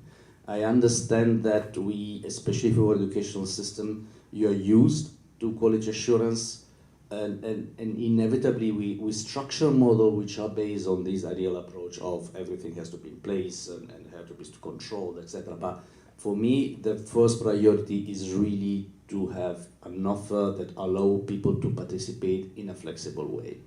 And we have to monitor it closely how much the AI is going to bring into the game, because it's a big opportunity. It is a risk, but it's also a big opportunity. At the end, our society needs more lifelong learning. We have recognized it, we put targets, but we don't achieve the targets. And we have been failing on achieving the targets for 15 consecutive years. So I think it's time to move a bit the focus on the quantity of lifelong learning. Thank you very much. Thank you very much, Filippo. And now, before we come to the stakeholder approach, I would like to ask Heather, because she's from an accreditation institution. So, what is your perspective or your situation? How do you think about these? What Filippo just mentioned. So I'm Chief Executive of Open Awards, and so we're an examination body, and we're accredited by Ofqual, the Quality Assurance Agency, and we've been delivering micro-credentials for about 45 years. So I'm quite chilled about it, really. We don't always call it micro-credentials. Some of that will depend on the way that the funding works, because it's important to use the right language. And here in the UK, we're in the middle of a big shake-up of further education and higher education and how they link better together. So we'll probably be changing our language, having just changed it to micro-credentials again anyway. The drivers for us are, we are recognised by UK government, so we have our reputation to protect. So when we allow people to develop micro-credentials that we're prepared to accredit, they have to go through quality assurance. Twice really, so once they have to be recognised as a provider that we're happy to work with. So do they share our values? Have they got the right policies that we need? And then secondly, we would move on to look at the micro-credential. And I think that is where we are reasonably relaxed about the size of it, and it will depend on the audience. So we see it very much as something that somebody might do alongside a course. So here in the UK, the traditional way to go to university will be 3 A-levels or an access to higher education diploma. And for some of those courses, medicine, dentistry, it makes sense if people want to get a head start, because not everybody who applies gets in, that they just run some courses alongside that gives them a better chance of getting their application at university. More often, it's employers who have recognised, I'll just shout, I think, so apologies for those of you online, but more often it's employers who have particular needs, no, that one's not doing any better, who have particular needs. So that might be that they want to recognise work that is going on in their organisation. And experience tells us that employees value an internal house course if it's recognised externally. So a lot of employers will come to us for that. Increasingly, we're working alongside employers who have the same needs. So a basic introduction to AI.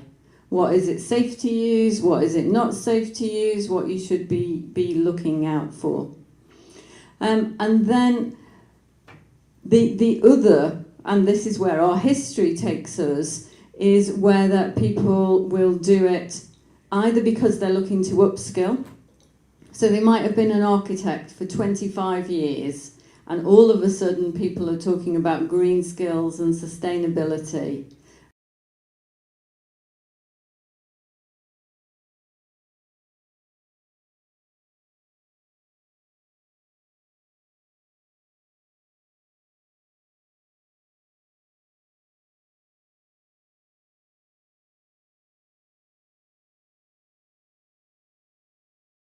a particular need. And so they want to introduce something, and so they might work with us to do it. And increasingly, we're also starting to talk to universities. University, Tony's here, we've had lots of conversations about new funding that is coming in. And again, how do we work with those universities? Because not everybody, aged 40, 50, carrying responsibilities up and down, is suddenly going to go, do you know what, I've got new funding available, I'm going to go back to university to do a 3-year degree course. But what they might be more interested in is some shorter micro-credentials, maybe that they can do online, but certainly they can do part-time against those responsibilities that is enhancing their employability.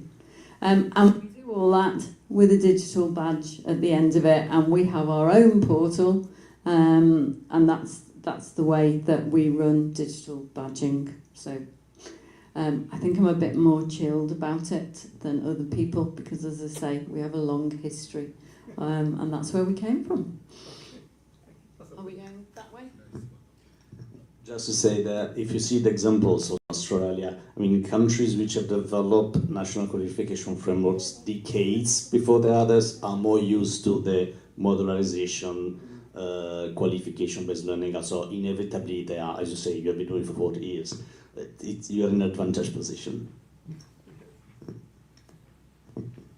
Yeah, thank you for this statement. And now I think we should come for a moment to the problem of that.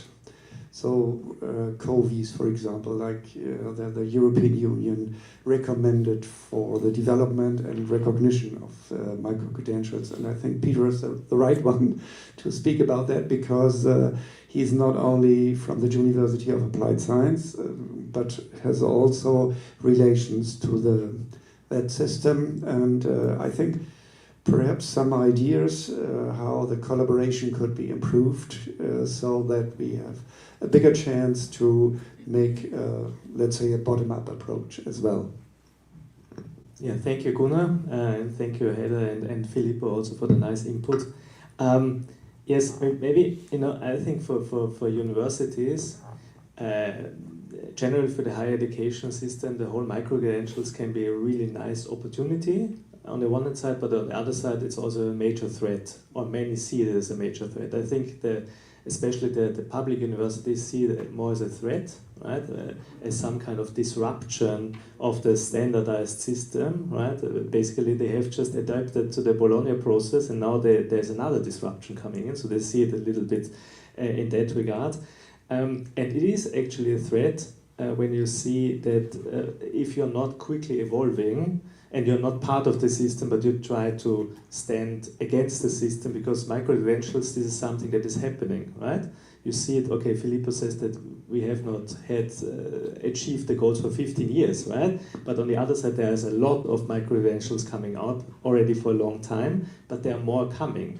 On the other side, I think for universities, it could be also a threat if you are cannibalizing your own programs, right? Which can happen, and some of the players are doing that.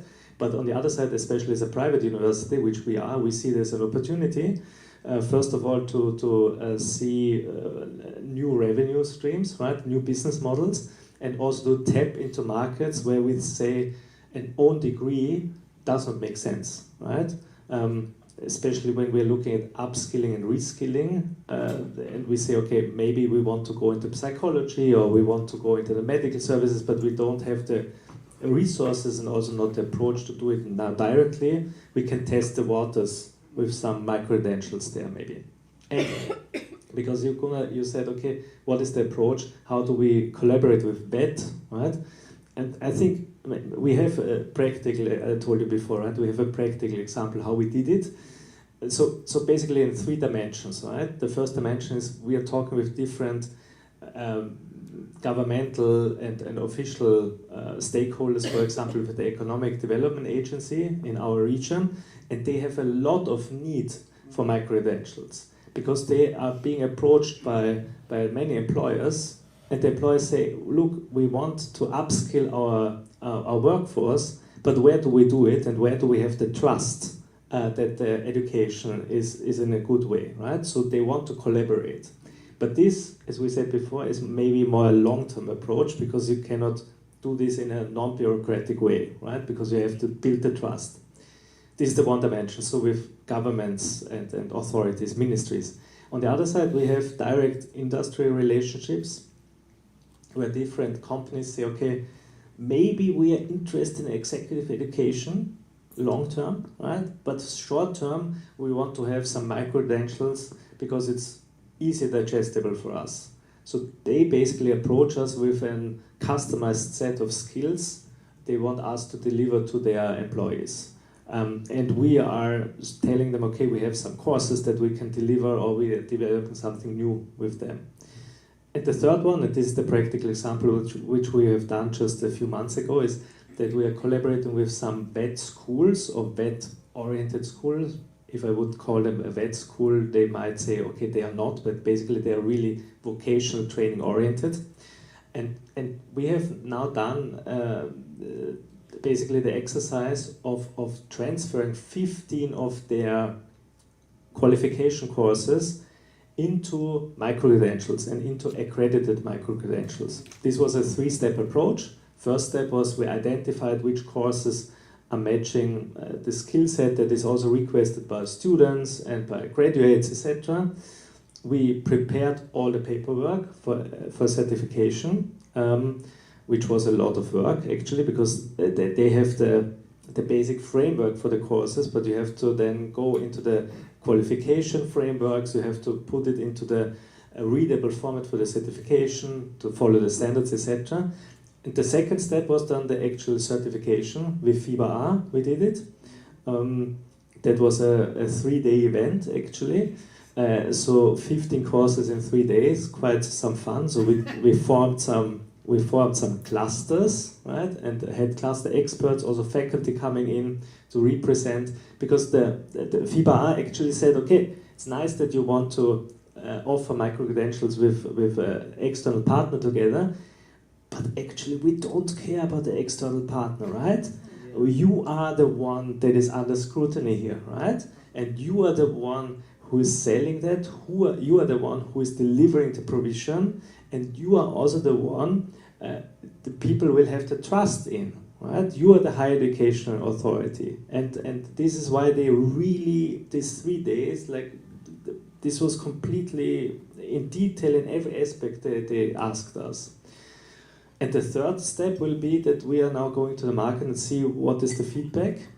So we are offering the courses for free for our own students to have some kind of upskilling and basically some kind of sidestep in their educational journey.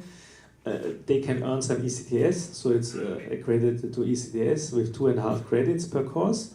So the modular approach works there, but we did not want the ECTS to basically outrank our own courses, because our own courses have normally 5 ECTS, and the micro-credentials has 2.5 ECTS, so 2 of the micro-credentials would equal one course. You can do that, and you can basically build in that regard your own curricula if you want. Yeah, I think this was it from the beginning. So. Yes, one question, what you mentioned, it's interesting, these sort of ecosystem, and what I think is, who are the teachers? Are they from the vet school or from the... No, they have to, so this was also an accreditation or a certification requirement, they come from the university. Okay, because in our case, there are big demands from the companies to get more courses in terms of micro-credentials, yes. let's say. And these courses could be taught by our teachers, because we have these study-integrated apprenticeships. But what you said, it's really interesting that the university is the umbrella, let's say. Yes. and that's really good, because we talked of EU-Air, and there is a big project planned, for example, 6 COVIs, and they have the problem as well. How should we structure the ecosystems? And so that's really a good example. Do you have some sources for the public, some links also where they can read more about your system? So for sure. So you can go to gisma.com, Yeah. right? Gisma.com, and on the one hand side, and subscribe to the newsletter, for example, and then you will get informed as soon as everything is ready. We're preparing the landing page for the micro credentials right now. Then everything is there. But basically, as now I think 2 days ago we got the final report from FIBA, and now we have to implement the last couple of changes. For example, it was also what you can do is actually you can hire teachers from another. So as a university, you can hire teachers from outside, but they have to undergo your quality assessment, right? Yes. And Okay. these could also come from a vet partner then. But basically, it's not allowed to say, okay, I'm partnering with them anyway. They also put a lot of effort into analyzing the partnership agreement we have with this vet school, right? So everything from the financials to also the IP management, everything was there really detailed out and had to be detailed out, which was also quite interesting, I would say. Yes. I will call you.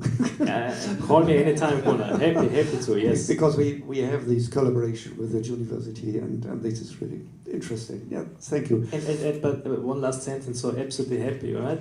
The interesting thing for us was also, it's basically, you go into untapped waters, and it's also for FIBA, it was also in that regard somehow a premiere, right? And it was also something that they did not do in that regard before. So everybody's learning, right? Lifelong learning also for accreditation certifications. Wonderful. Okay, thank you. Thank you. One remark to your statement, Filippo. We have only in one area we had some things like micro credentials or further training modules. It was only in harbor occupations. And they are stackable and they are recognized by, from the companies. And that's really, really working. But it's the only area for this, like you mentioned. There are some very technical qualifications, for even transnational qualification, like International Welding Association. So when it is crystal clear for the companies what are the requirements, everything is much easier. Because then the trust is automatic. I mean, this is the certification. You've got these the competences. We know exactly which job are you doing, etc. Also, where the companies come to the university says we have needs. That's the ideal situation. It makes everything so easier. Sometimes the policymakers who need to go and beg to the companies, please tell us something. They make studies, then they're not able to use the studies. Then they have to send the studies to the university. So sometimes when you have systems where the companies are active, it's super easy. And the most advanced situation would be, but that's again, it's a bit challenging, is when the companies already basically know who's going to basically file. Because, I mean, at a certain point, you cannot keep, with all the changes, you say, these 15% that I will not need them anymore. If you know it in advance, you can retraining throughout the labor market measures people before shocking them, because you get unemployed. It's personally, it's not that easy. I mean, it's a shock. I mean, if you manage to give new competence to people paid by the active labor market measure by the government, because the companies already tell you, I already know. I mean, these people from 45 to 55, I don't know how to use them in the companies in the coming 5 years. So that would be really the ideal scenario, because it's okay before you actually fire them, we can already work with them. So this is really the easiest context in which to work. Is not easy at all. I mean, as you see, it's a lot of experimentation. I mean, it's difficult, but at least this is a very good starting point. For other countries where you don't have this connection to the employers, it's even more complicated, because you're really trying to guess. Thank you very much. Yes, I would like to come back to one point you mentioned, and that's the platform. Could you explain a bit, because is it a platform that it's not free of charge, it costs something, and so on and so on, and what do you think about a system that could be, for example, recommended for the EU or the projects within the EU? So we have our own system, we call it a portal, and we run all qualifications through it. So for providers who work with us, whether that is formal qualifications or whether that is through micro-credentials or we have some other product services, then that is just made freely available to our providers. So once they're registered, then they can use that, and then we can use that to create paper-based certificates. Some people still really like paper-based certificates and e-certificates, and digital badging is increasingly more popular because people like to stick it on their social media accounts straight away. Thank you. Yes, at the end I think what I'm interested in is this free of charge platform from Skillman. How could we promote this, or what about the competitors? Also, I think perhaps Giovanni can say something. Not now. Not now. Okay. So he will avoid this. Okay. I'm the next speaker, so I will do it. Okay, thank you. So I think the question is, how could we promote this in a way that we have more credentials, micro-credentials, so that we can distribute or market in a way these, because at the moment I think it's really not well known. So Stefania told us a bit about this, so I can guess how does it work, but on the other hand it's not well known in the public. So I think part of that is you're at the mercy of government policy. So for the very first time, we saw the words micro-credentials appear in the UK's government's industrial strategy. So that was about setting where they see growth areas and a long-term plan. And for the very first time, we saw government speak about micro-credentials and their place in achieving growth. They've moved on from that. So we have something in the UK that larger employers pay what we call a growth and skills levy, which is used towards, well, has been solely used towards apprenticeship. But there has been a very recent announcement that employers will have more choice about how they can use their growth and skills levy. And again, micro-credentials, which are now being called, I think, apprenticeship units, are being talked about, so employers will be able to choose. And here again in the UK, employers can choose to spend their skills levy not only on their own employees, but people who are in their supply chain. So here in the Liverpool City region, there's been a big drive to encourage all employers to come together, and where they can identify funds that aren't spent, rather than return them to the Treasury, they can be reallocated to other employers in the Liverpool City region. So I think a lot of it does depend on government policy at any one time. Thank you. Peter, one question. What is your wish, let's say, or what would you say, what is needed to move forward in the future with, for example, your approach? That is a very broad question, right, Gunnar? But I think, you know, we spoke about this briefly before, and I think it also comes out here, right? You have a multitude of offerings at the moment in the micro-credential space, and it should be even more, I agree. On the other side, you know, you also have to look at the quality, and the quality has to be high, because other than that you lose the trust, right? Because micro-credentials is also something like a buzzword at the moment. Everybody is doing it, so how can you ensure, and maybe also linking what Heather just said, how can you ensure that if I am interested in micro-credentials, that I'm getting into a training program where I'm sure that I get something from a buck, right? I think in that regard we need some standards, and Skillman can be such a standard, absolutely. But I think it's just a competition of aggregation, because there are many platforms, there are many offerings and many standards as well. and one standard will then prevail. It's like all the time, there are many standards, and at some point there's some aggregation, and then it's coming to that. And I think if you talk about the wish, I think it would be good to have common standards which are not too bureaucratic, right? So that you can also respond to industrial needs. But on the other side, you get also feedback in time from the learners if this is what they want and how it can be applied. Because we all need that, because it's a booming industry in that regard, and we need these success stories, right?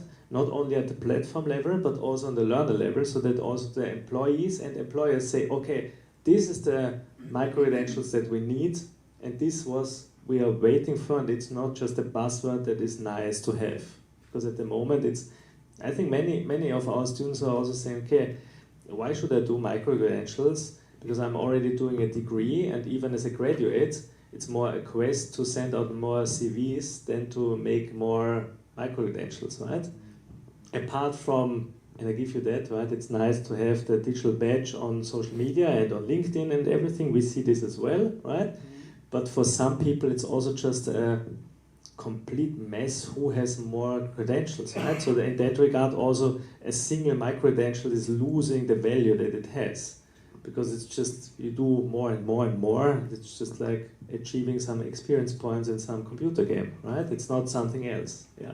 Thank you. Yes, concerning the content of micro-credentials, I think our experience is that perhaps in transversal skills area, it could be really an advantage. For example, our students, they work with Scrum from the beginning, they work with design thinking and all these things, but it's a holistic approach. You're an IT specialist at the end, but what do you think if, for example, Scrum is a credential, or other things, for example, could be, I think, really an advantage? I don't know.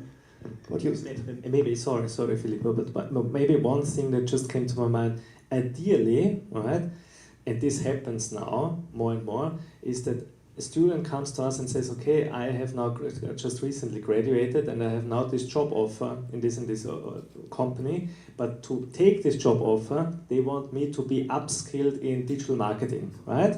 And then they come and say, okay, where can I get this micro-credential? Then they make a 3, 4, 5 week or month course and they have it, and then they get the job. This not only on the career side, but also on the academic side, happens also now. For example, some student wants to do the master then at the technical university, and the technical university says, okay, you did not have enough mathematical skills, right? So you should do an upskilling in mathematics. You gain like 5 or 10 ECTS more, and you can enroll into this master course. So something like this, if this comes more, I think these are really the success stories that we need. Yes, and to add something before Filippo get the floor, we had a conference and with a representative of Otto. It's a big enterprise, and he said, for example, for AI and other things, you need mathematics. So there are new needs for the employees as well to upskill, and I think that's really important as well. But now, Filippo.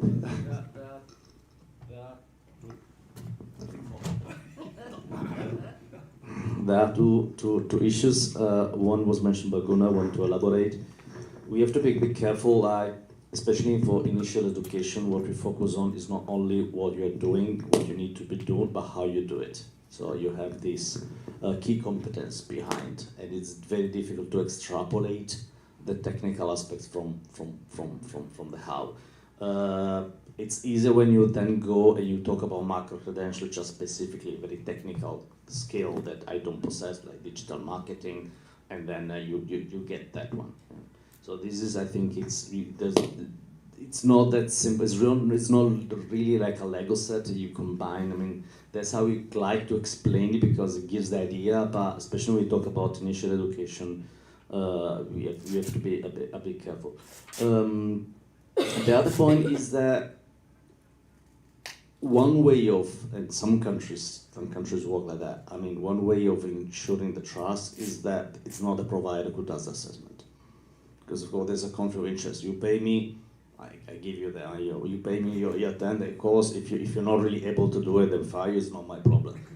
Now, it's for the companies who say, okay, but I mean, if whether you really base it on the credibility. I mean, if I take people with your accreditation and they're not able to do the job, I just don't value your accreditation anymore. So that's where you have Microsoft, which is quite tough in giving you the certification, for example. Or you create, or could be the employer association, could be the government, could be a partnership, an authority, which says, okay, we test the people. Okay, so and we provide. So the provider role is basically to train as well as possible the students to pass an external examination. So that's one possibility of doing it. But you see, there are so much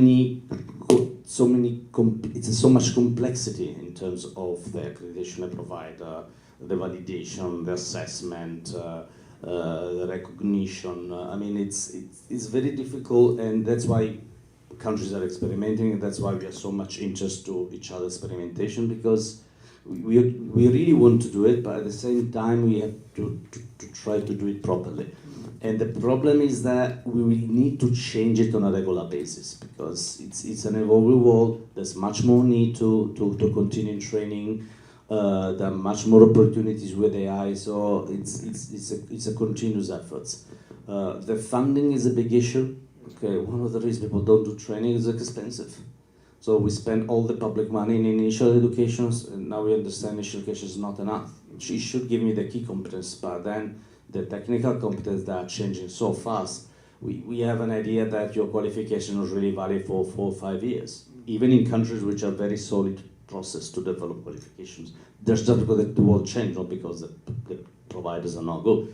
So we have 35 years of work where your competence are not valid anymore. So the funding issue is a major one, and how to actually move more funds from initial education to lifelong learning. It will also create a bigger market for micro-credential. Be very honest, when you look at lifelong learning, it's very non-equal, because those who go to continuous education is because usually they are already graduated, they have a good job, they can pay for it, they want to make a career. It's not for people who are unemployed or people who have very humble jobs. Usually those don't get part in lifelong learning. So the equality issue of micro-credential and continued training is a big issue. That's not on employers, mainly now on the government and public policies. But if you don't address that aspects as well, I mean, it's difficult really to create a demand, which is really from all levels. Thank you. Perhaps one last word from Liverpool. On anything in particular? Just I hope you have a really nice time in Liverpool. Now, you've heard here some different aspects of micro-credentials in different countries and so on and so on. What is your impression on this? So I think it means different things to different people in different places, and I think there is nothing wrong with that. The issue is when you're seeking government funding. And I think when you're looking for government funding, it needs to be very rigorous. It needs proper quality assurance. And absolutely, it needs to be trusted. But I do think there is scope within all this for different things that mean different things to different people. And that's just the nature of the world. And I think to pick up on a previous point, micro-credentials is a buzzword that we use at the moment. But actually, short, sharp courses that deliver is something that's been around probably since Plato, I would suggest. Thank you for this last word. Perhaps there are questions from the audience. Please. So just picking up the point. No, wait, otherwise nobody will hear you from home. Sorry. So just picking up the point that Heather's been raising, I mean, apologies to raise a sort of very ugly practical question, but do the numbers stack up? What Heather was just raising was actually seeking state funding for this. And I'm just wondering, do the numbers stack up if this is a market-based approach in terms of the production costs versus the demand? Because I was working in distance learning 40 years ago and working out that the cost of producing a course in a distance learning mode was 4 times that of producing a course that could be delivered in a face-to-face mode. And so I am thoroughly on board with the principles of short, sharp, micro-credential learning, but I'm having difficulty persuading in my university that actually the numbers stack up here. So this is a loaded question from Tony, because he and I talk about this all the time. The numbers will stack up once lifelong learning entitlement comes in for a university-based setting and we understand more about it. But what I would say is developing an online course is so much easier with AI now and the tools that you have. But I know people want to come in on that. A small comment, and also because GISMA is part of a bigger education group which is acting worldwide, and we have one partner institution which is called FutureLearn, and FutureLearn is only based on distant learning, right? And what they are doing is basically franchising courses from established institutions, providing them an additional revenue stream and channel to reuse, right, and recycle the content that they already have. So I give you that if you do it from scratch, maybe 4 times the effort, but maybe there are other ways to make it still up to a certain standard and reuse something that you have already done before in some regard. Yeah, but I think there is a business case. But in the end, what I said before also, I think it's a numbers game. So if you have, I think FutureLearn now has 1.2 million users or something like that, right? And so basically, as long as you have enough users on platforms, then you can make decent money out of that. Yeah. Sorry, I was just probably going to mention the same exact thing about AI. It is going to change completely. I mean, and what you can do with AI now is not what you're going to be able to do in 6 months. So if already now the AI can do like 20-30% of the work, it's going to be 40, then it's going to be 70. So it's very difficult now to make scenarios building on this, but what we know is going to be super cheap to do it in, let's say, 2 years' time, if you want to be extremely careful. So this is going to change. And another question, but that's up to policymakers, is do I want the government to be a player into it? Because if I leave it to the market, of course, even universities which are public, when they ask to deliver continuing training, they become private. They do for income generation. Do we think that if we think lifelong learning is so important, the government should actually be a provider with political prices for some part of it? I don't know, it's political questions, so everybody's free to answer, but I think it's something that we have to put on the table. Thank you. And there's one other thing that came to my mind, and it depends sometimes on the teaching and learning approach. So we have, for example, a blended learning environment, and it's totally in projects, scenarios on different levels, and you have all the resources online. And I think to develop this or further develop is not so expensive. It's a difference to the e-learning modules in former times. For example, they were really with heavy workload. Yes. So I think we are at the end. Thank you very much for your statements, and it was a pleasure. And I will give the floor back to... Thank you. So perfect German clock is working on that.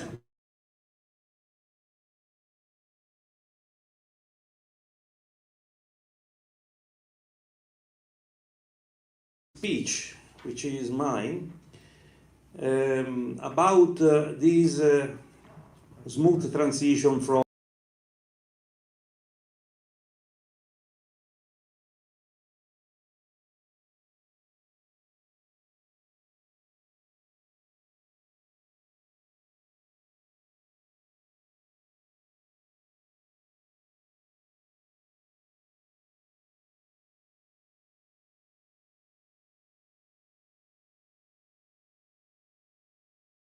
to the various points, because we heard even from this morning the skill mismatch or skill gaps, and then we talk about micro-credentials, how the micro-credentials can be effective in answering to the request of the market, and the time that we prepare people for the occupations, how we are able to make it faster, because as Peter was saying, someone goes to the company, needs some skill, come to get the skill, and then go back. In Italy, the company is changed, maybe it's closed, and it's quite difficult to find a solution if everything changes very fast and we remain linked to the previous behaviors, habits. So the Skillman network, as we know, I'm introducing now a concept, is a contamination of ideas. So we try to put together our ideas not to find definitive answers, but just to put challenges to our activities. And to do that, we use a life cycle approach, which is to introduce innovation in our minds. And this is done exactly in that way. So now we are at the end of this yearly life cycle, because we are moving through the Allianz Summit, through yearly activities like the peer learning clubs and webinars, and so many meetings that we do during the year. And now we are at the Skillman International Forum, and the output of this cycle will be from the Ancona Declaration, the Skillman Liverpool Declaration.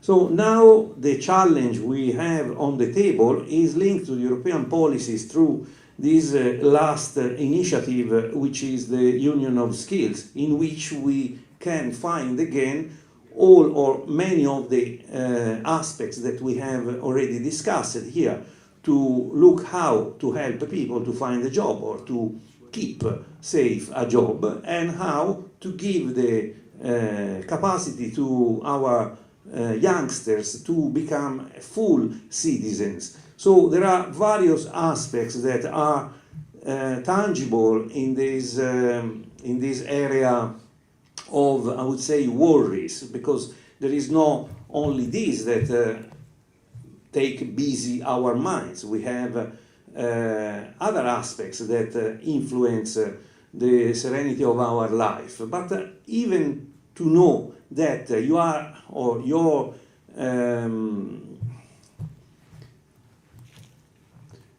youngsters in your country, or in general in countries, are not able to enter in the life, in the labor market as it was possible for you, this makes a worry. So the Union of Skills is the initiative of the European Commission, but we are very linked to this, because we won't reach the same goals. And my self-question, I reflect on this, and my question is how we can take examples from the past to understand what is necessary now and for the future, because is in my approach always better to take example from some good example and then to elaborate new strategies.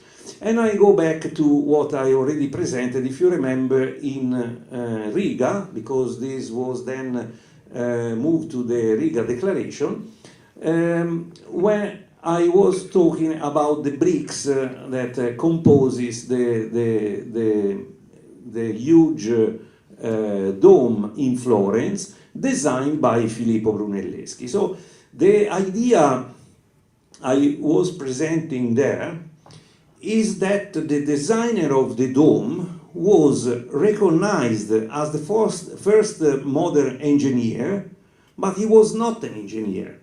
So coming to the micro-credentials and digital credentials and DQF platform that was mentioned many times, but tomorrow during the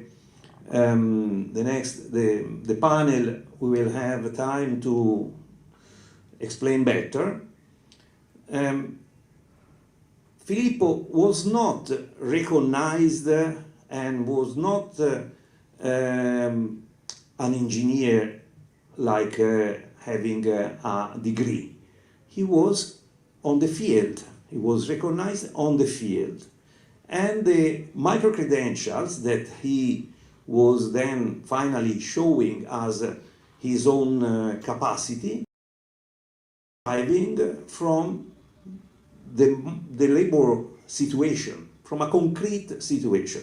So he built these 4 million bricks and made this system, and the bricks are self-porting, they stay together, they are still there in Florence, without any other support. So the forces that are among them solve the situation, are the forces among them, the tensions among the bricks that make the bricks to stay on. And I was saying in Riga that this is not the value of one brick is not the value of the dome, because you have 4 million bricks. If each one costs €1, you could buy the dome for 4 million euros, but that's not the equivalent. The value of this solution is very much higher, because putting together and creating these forces among these bricks creates the effective value of the opera, which is not just the composition of each individual part. And these were calling me to mention that the relationship among individuals are the real value, more than individuals in themselves. So the social and emotional skills that we are challenged to boost to avoid the wars and to avoid the conflicts, these are really the key point that we have to keep under our attention, because these are the forces that compose the humanity. So we are the network for skills on advanced manufacturing, but it's true that we look to skills that are more wide, and we have a wider perspective on what is necessary for the future. So Filippo Brunelleschi left the dome without the big orb on top, the golden orb, which was added after he left. And who was asked to complete the dome after Filippo Brunelleschi efforts was the Andrea del Verrocchio workshop. Andrea del Verrocchio workshop, I noted that it changed when I moved. Need some dancing. Yeah. I don't know, sorry.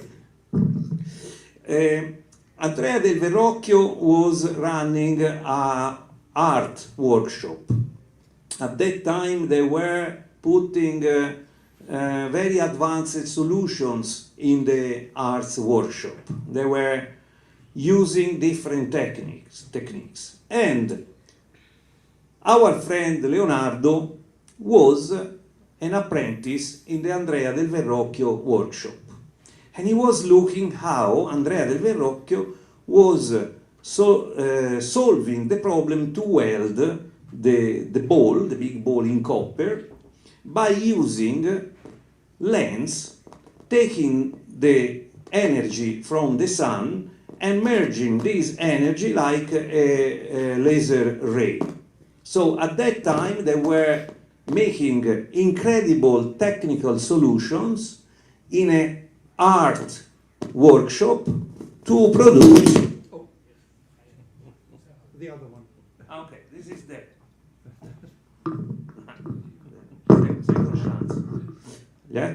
To produce the solutions to end the opera of Filippo Brunelleschi. So Leonardo da Vinci started as an apprentice. he was not an engineer, also not studying for engineering. He was an artist, you know, he studied everything.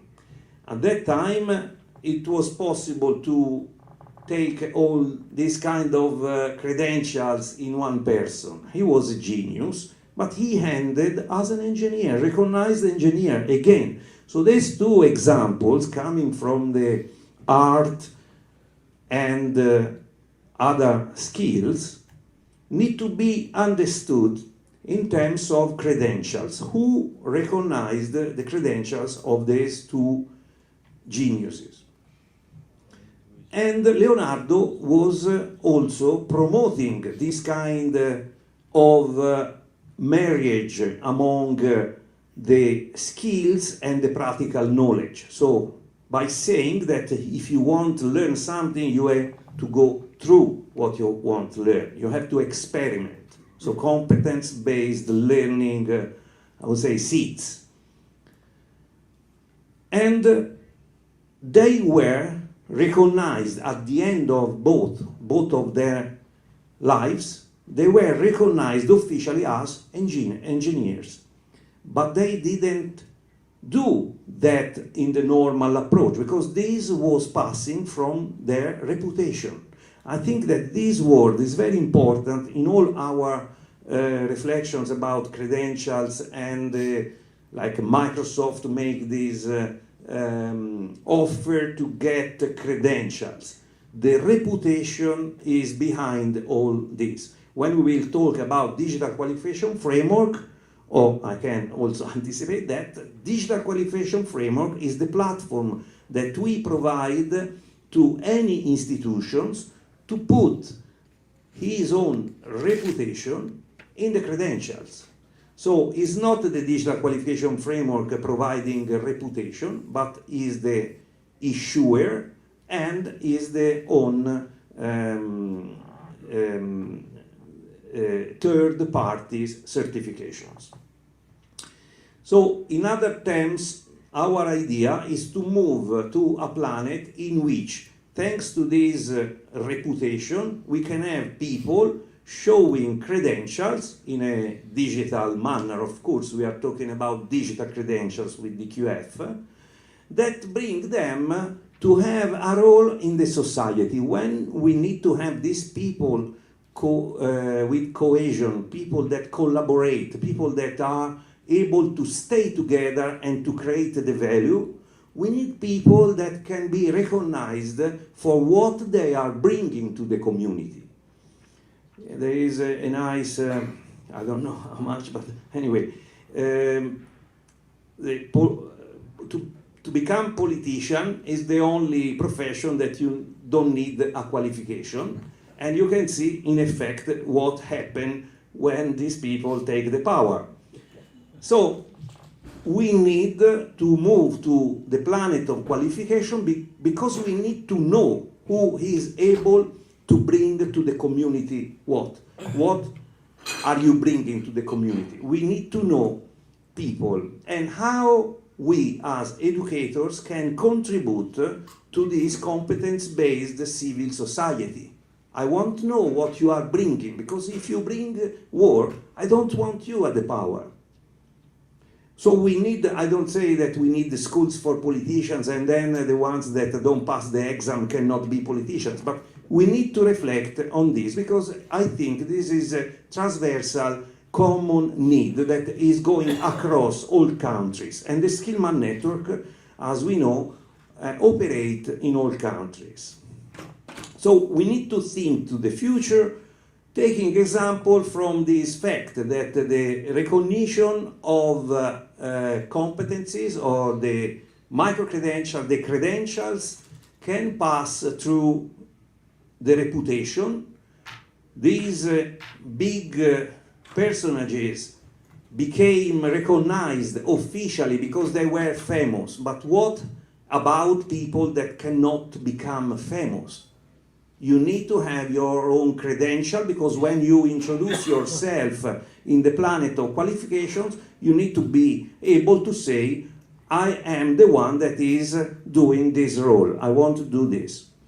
So a knowledge of skills and micro-credentials is the key for this future, and we need to provide these credentials for the future, moving from the situation into a situation in which individual learning accounts will be the portfolio, will be the wallets of the individuals, making them able to spend their own skills in different situations. The digital qualification framework that we have taught is like an individual learning account is not only to allow people to provide, institutions to provide credentials, but is also something to allow individuals to keep safe their own credentials into a wallet. This is coming from the recommendation of the European Council, in which the individual learning account has two meanings. One is to have entitlements to spend resources for getting trainings. And the other one is to receive credentials and to keep safe these credentials into a wallet. So this is the DQF scenario, in which we are able then to support all members and not members. And I thank you, Stefania, because you underlined that our offers, like the training course that we have put into the Skillman Teacher Academy, are offered for free to all our members and not members. And this was the slide that we have seen from Gunnar. We have also implemented the EBSI technology, so we are providing digital credentials by implementing the blockchain technology of the European Commission. In this regard, nice, what is? Support. Okay, in this regard, I have another question. How is Skillman applying DQF? And I'm going to introduce this part, which is the presentation of our intentions in terms of trainings, solutions, and opportunities. So we have launched this idea that was officially opened in Ancona, and we have created this basket in which we have already started to put objects. So this is the Skillman Teacher Academy. The Skillman Teacher Academy is an initiative that keeps in consideration all these reflections and try to offer to our 200 and more organizations that are affiliated with the Skillman Teacher Academy, mostly of them are universities, to implement this, the solutions that we bring to them to reach the goal, the ethical goals that they can have, matching with these previous statements that I did. So the Skillman Teacher Academy is a three-level framework which is bringing us to the next step of the innovation, which is to consider the relevance of the generative artificial intelligence in education. So we have now the system, and we are now working in implementing these ideas that we take care with the support of the generative artificial intelligence. The training courses that we have already published, or that are already online, brings in this direction. These are resources available for free to all our members. And now we are moving to establish the Skillman Generative Artificial Intelligence Lab, which is the forefront solution that we want to put in practice for this idea to bring generative artificial intelligence to light into education approaches. So we need to do that teachers are at the center of this transition, of this transformation. And for this reason, we have started to interact with the CDFOP, with Irene Psifido, because this is the reason why she was presenting in Ancona their important survey on teachers and schools. So then we discussed in Ancona the relevance of entrepreneurial approach, and then we finally focus our attention through the two systems that we have established, and we have Gunnar driving this path through coves.eu, and then shared work among many of people here, the digital qualification platform. So artificial intelligence, I'm going to conclude this, is the challenge we have put on the table for the next months, and then we are going to use this framework, the Skillman Teacher Academy, to bring on all these aspects that are then made concrete through different tools like COVES and EQF.eu. So, thank you very much for the attention. Now I think we are ready for the buffet lunch. We heard the preparation, and then after the lunch we will be back here. So, thank you very much to everybody here and at home following us on live streaming, Skillman.eu live. Thank you very much.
Happy to inform you that we are starting in 5 minutes.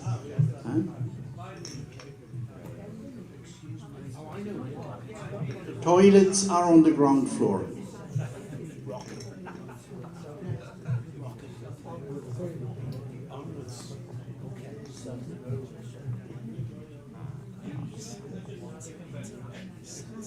Maybe in 5 minutes.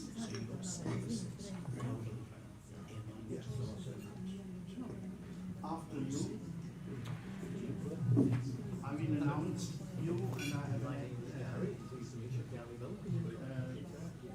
an unforeseen, unplanned surprise. Because I will ask one interrogative his experience with blind people. Oh, fantastic! And he will then do that in that time presenting you as an expert.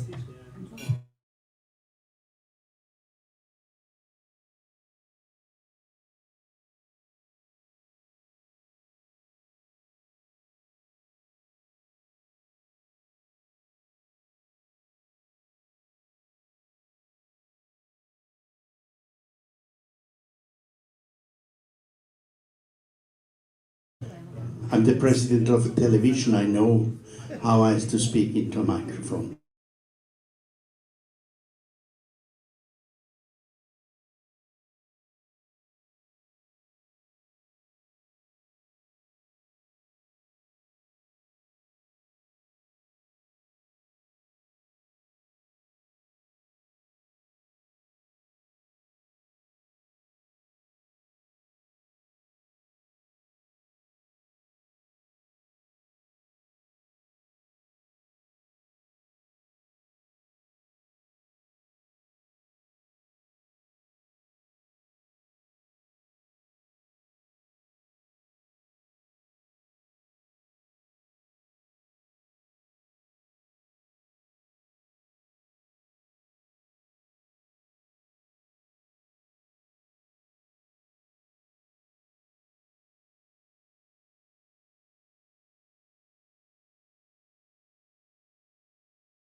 Happily welcome for the afternoon. I'm proud to be this afternoon the chair. My name is Urs Hauenstein. Maybe you worked already with me. If not, then you missed something.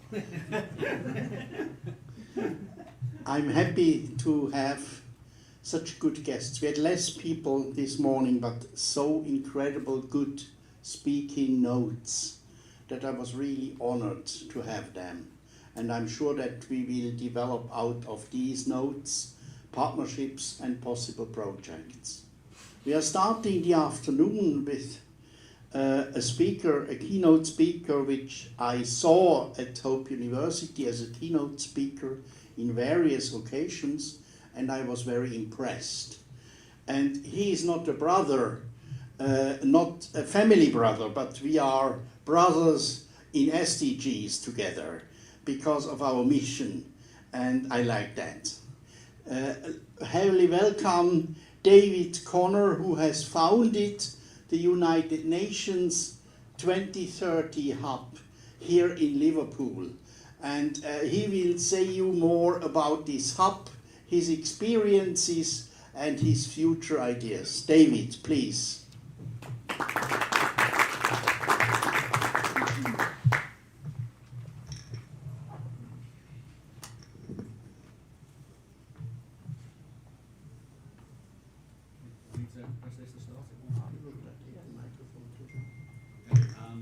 Thank you, Urs. Thank you, everyone. Everyone in the room and everyone on the internet. Today, I've been asked to talk about the biggest of plans. I've got an awful lot to cover. I am infamous for talking too much, only beaten by John Patterson over there, so I shall try and keep it as concise as I can. Stay to the script for once. Today, our species is at an existential turning point, and world leaders, and including my co-director Stephen Sykes, is preparing to gather in Brazil for the United Nations COP30 climate conference. It's now 10 years since the world agreed on the 2030 agenda, including the 17 Sustainable Development Goals. Together, they are a shared blueprint for our planet, for peace and prosperity. But I'm not here to talk about 2030 as a distant deadline. I'm here to talk about it as a career path. I'm here to talk about the how. But before I talk about the how, let's remind ourselves after lunch in Liverpool, maybe not wherever you are, about the why we need this big plan. So I'm going to hand over to someone infinitely more charismatic to get your attention. This is Al Pacino. The world has an epic plan called the Global Goals. And it's halftime. I don't know what to say, really. Either we heal as a team, or we're going to crumble. Inch by inch, play by play, till we're finished. We're in hell right now. And we can stay here, or we can fight our way back into the light. We can climb out of hell. 1 inch at a time. You know, when you get old in life, things get taken from you. I mean, that's part of life.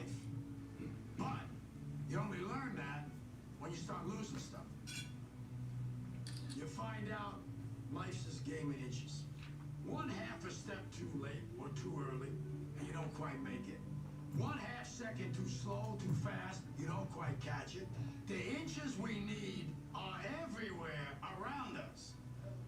On this team, we fight for that inch. We claw with our fingernails for that inch.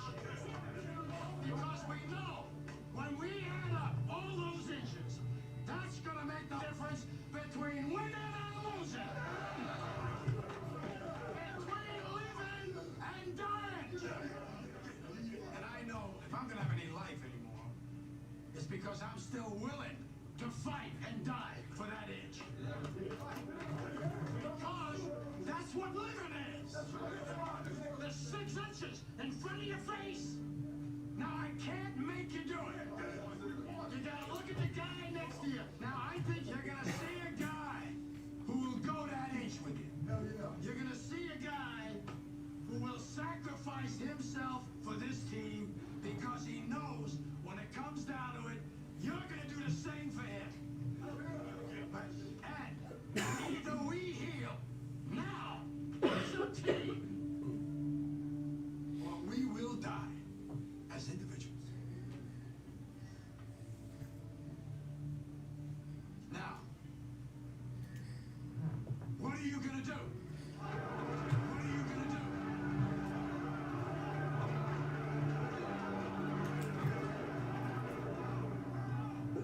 What are you gonna do?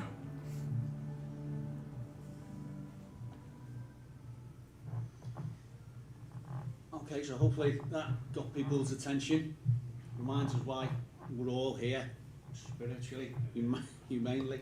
But this conference is about shaping the future of skills for a fair and a sustainable transition. This is the most critical conversation we can be having. None of the 45 key climate indicators for limiting warming to 1.5 degrees of the Paris Agreement are on track. None. We're only on track for 18% of the Sustainable Development Goals, and we're 2/3 of the way through it.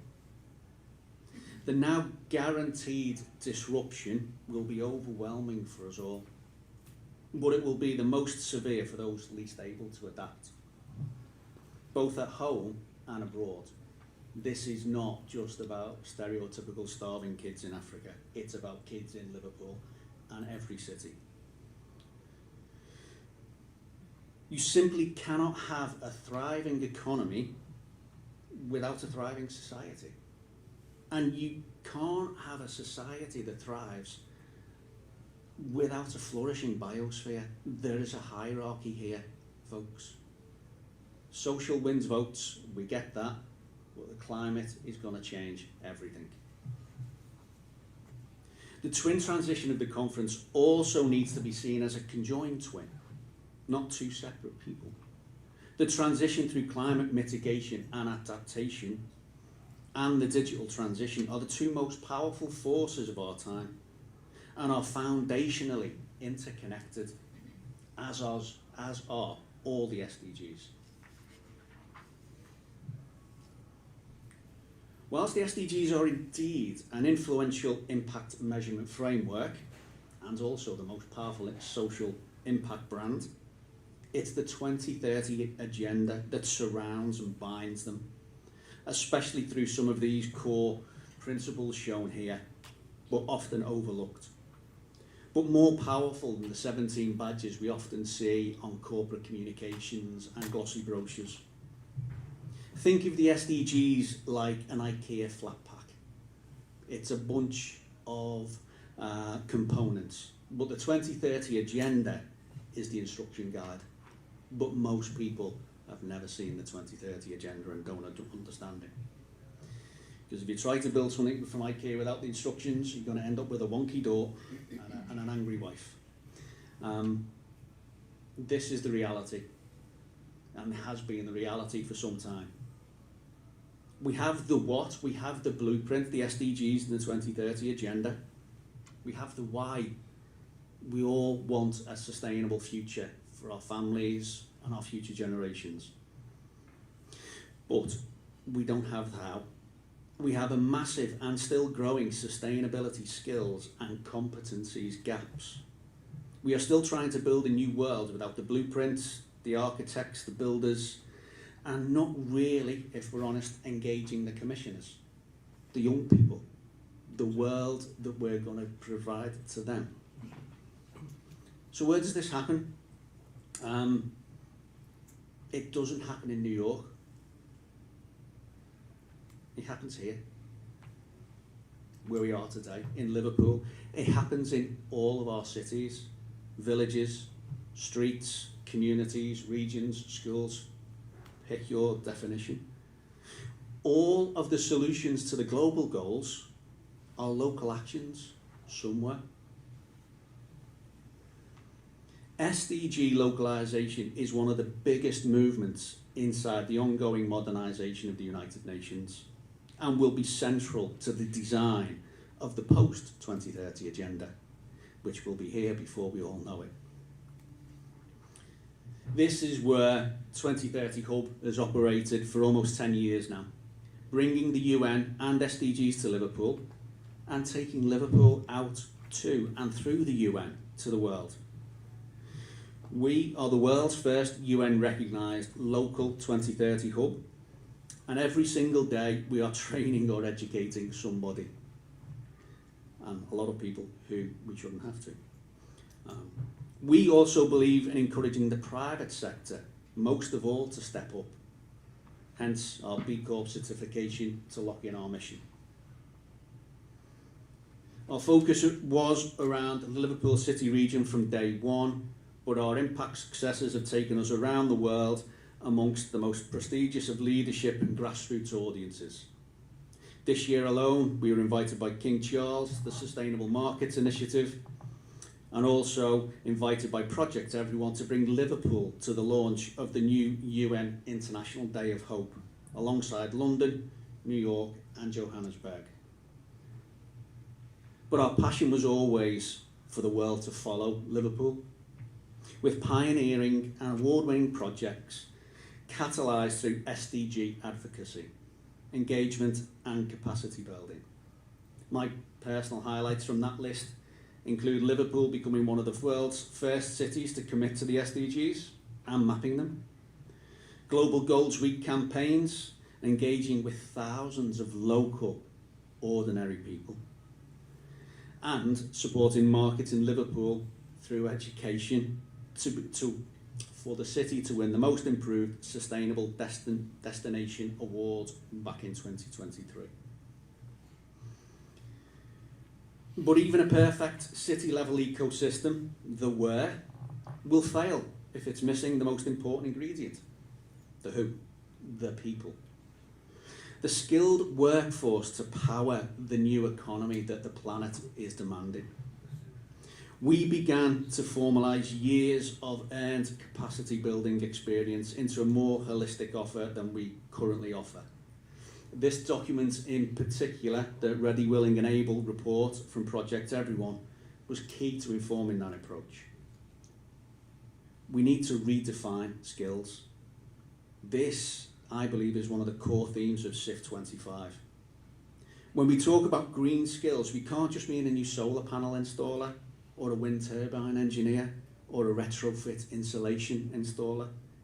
We need a new operating system for every worker. We need accountants who understand carbon reporting.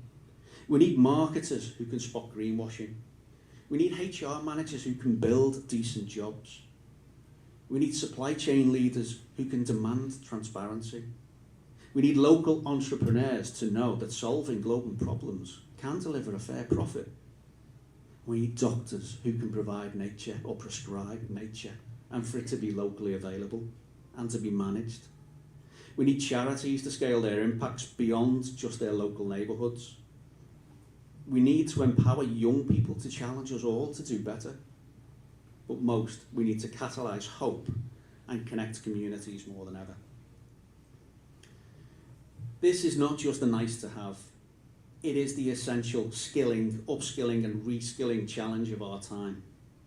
And it's why we're going to be launching the 2030 Academy in 2026. 5 years later than planned, folks. Sorry, COVID got in the way. We might have to change the name on that one. Following 10 years of doing this every single day. We're also going to be creating a new charitable mechanism to roll out 2030 Hub and our ecosystem into other cities around the world. For me, the 2030 Academy is our answer to the gap. It's a new training offer focused on 4 pillars, but all built on the foundations of the 2030 agenda. It is sustainability literacy, not carbon literacy. It is sustainability competencies. We've got to know how to use those skills, but it's got to be blended with citizenship. It has to be. It has to be locally relevant and communities seeing improvements. And most importantly, it's got to be local. We can't dictate, the UN can't be seen to be dictating what happens in Liverpool or any city. We've seen quite a backlash to even the thought of that in recent times. This is just one example of a project we delivered in September with the Witherslack Group. We curated, created and facilitated the delivery of a week of both skills and competency training to 2,000 special educational needs students across the UK in 36 schools. It was the first time any school had taken that approach. We're 10 years into the SDGs. Why are we only starting to do this now? and hopefully we can share the impact report for that very soon. In conclusion, the SDGs, whilst imperfect, give us the best current agreed interconnection map. It's the people in this room, the educators, the policy makers, the industry leaders, who must lead the way. The time is now to be bold. By focus on skills and decent work, we can equip a new generation to build the future we were all promised in 2015. What are you going to do? Thank you.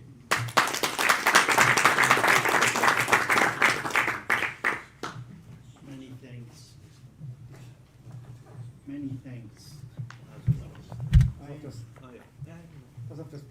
Okay, thanks. Yes, I know. He spoke about inclusion. We all are speaking about inclusion. And I think often the speaking is an empty speaking and not the real action. So I want to be very direct. Let's start to be direct with our president. Giovanni, I want to know something from you. Can you tell us where you have made inclusion with blind people in the past? I have to answer now? Yes. I want to see that. Yeah, I know your Reports. We worked, I think, 20 years ago with a group of blind people. We created at that time EB's European Blind Computer Users License. It was in the beginning of in the same time that it was coming up, the European Driver Computer License was in parallel to that. Yes, I had this pleasure to work with fantastic people that without seeing anything, they were jumping out from aircraft with the parachute. I was very impressed about them, and these were our teachers to train other blind people to use computer with, at that time was like Microsoft Windows was at the beginning, so it's a long time ago. Many thanks. You have arguments and experiences. And when I met John Patterson at our university in the Faculty of Education, this was very strong for me, his mission, when he explained about the work with blind and impaired people. And then I said, we need to have and to create a Skillman project in this field. And, okay, battery change.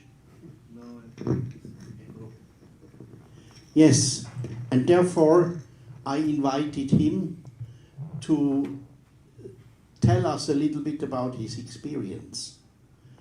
I think he really has the experience with this field of people, of diseased peoples, and therefore, please, John, come and present your experience, and you should impress us all, because dance at the same time. because I want to create after that a Skillman project in this direction. That is very encouraging. Thank you. You're a man of action. That means a lot. Thanks.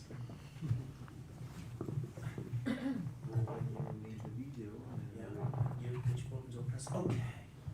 Thank you. Thank you for such a kind introduction. Lovely to see everybody. Good afternoon.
references at the end.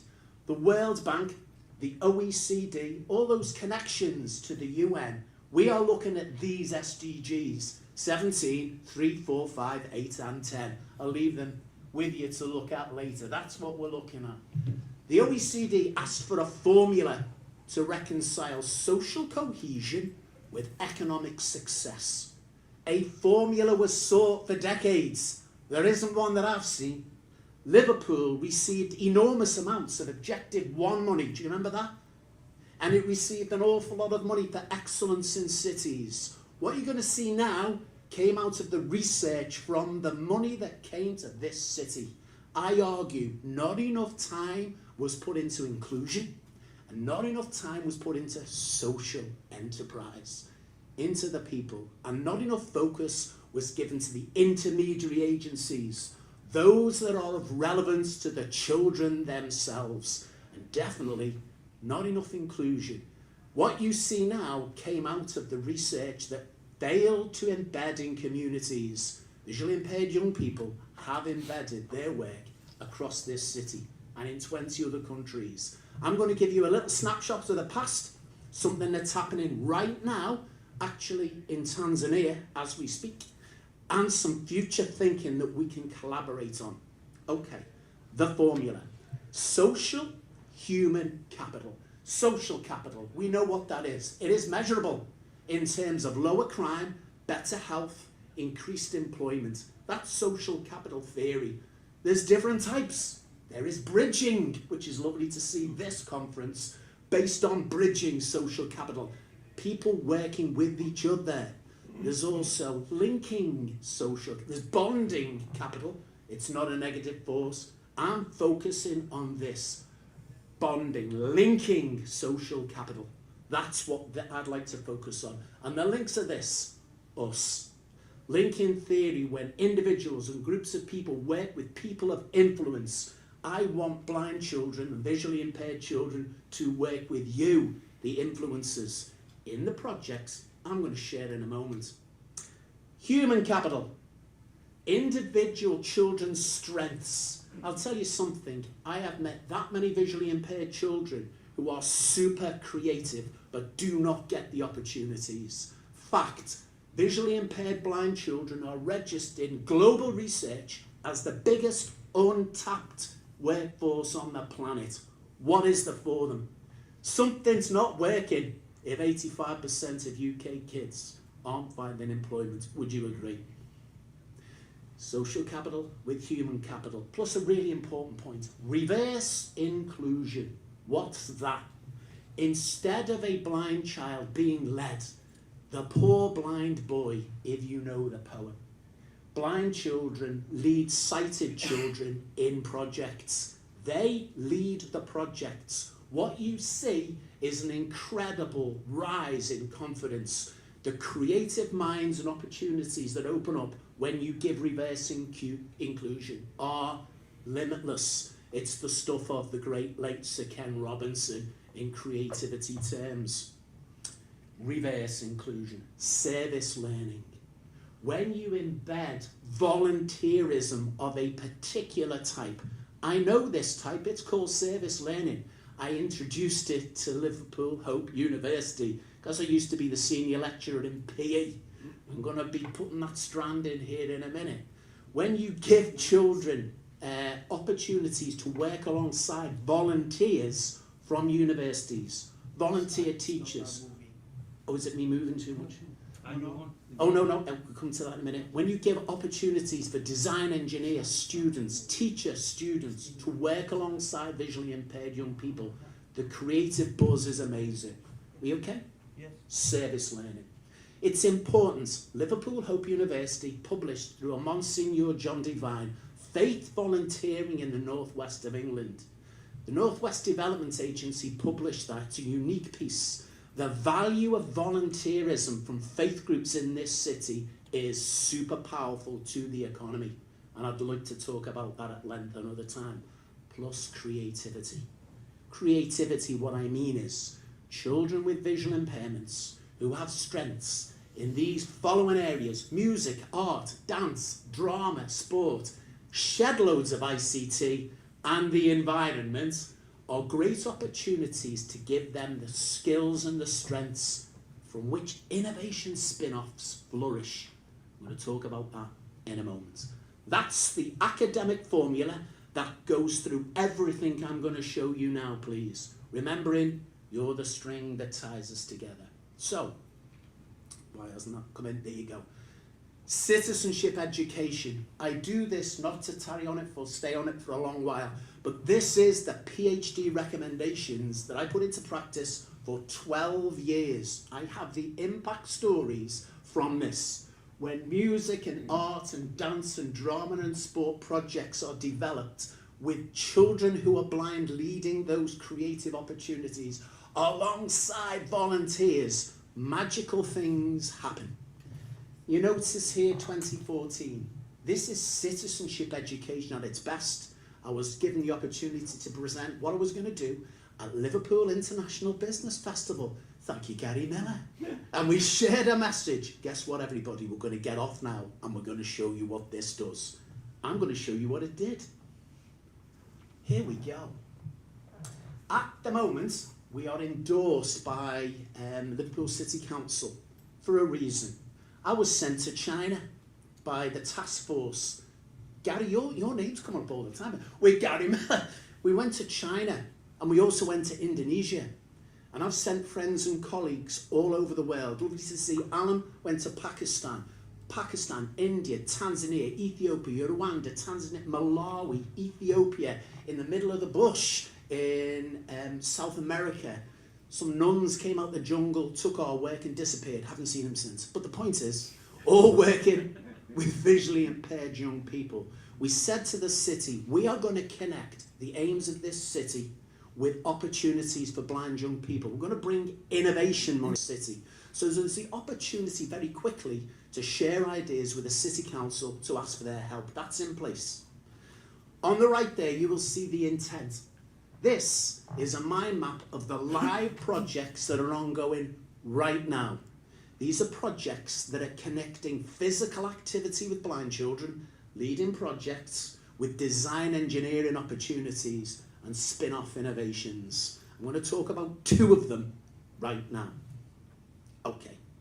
I was head of PE at a university. So when I started at St. Vincent's, we did an awful lot of sports. You know what? There's not much being developed for sports for the blind since a ball with a bell in it. And I came out the First World War, not a lot. So we played enormous amounts of sports with children, raised their confidence. Children who were visually impaired were playing football with children who were fully sighted, but they had to wear sight masks. It raised the children's confidence. At that point, children, what would you design that could help you access sports? What would you design that could help you make friends? What would you come up with? The ideas are immense. Children come up with all sorts of ideas. Do you know what? We went to Liverpool John Moores University. Nice to see John Moores University here. And we said to the design engineers, can you make this? And the answer was, let's go and research it. There is an enormous amount of sports equipment designed by blind children right now with LGMU, including iRugby, would you believe? The children's ideas are super creative. Gary Miller, you're coming into it again. We went, Gary, we've got all of these ideas. What can we do to them? Stick them in a box.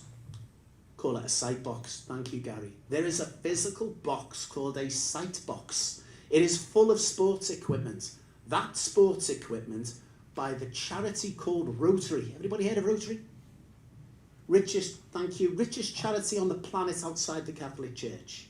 Do you know what? We got school children from the Catholic schools in this city. 1/3 of all schools in this city, in the country that are Catholic, in this city. A lot of values all shared. And Rotary bought these sight boxes and sent them all over the world. Pakistan, India, 20 countries. Children in this city were teaching blind children in Malawi how to play sports over mobile phones. That in itself is cool. There's something that happens here. Soft outcomes, inclusion, playing sports leads to something else. It leads to that inclusion and creativity and spin-off ideas that creates employment. That's what we're doing. Works rather well. Check out the site box, and funnily enough, Alan, you're in that picture. Pakistan, and on the far right, Tanzania. No, that's Nepal. Do you get where I'm coming from, everyone?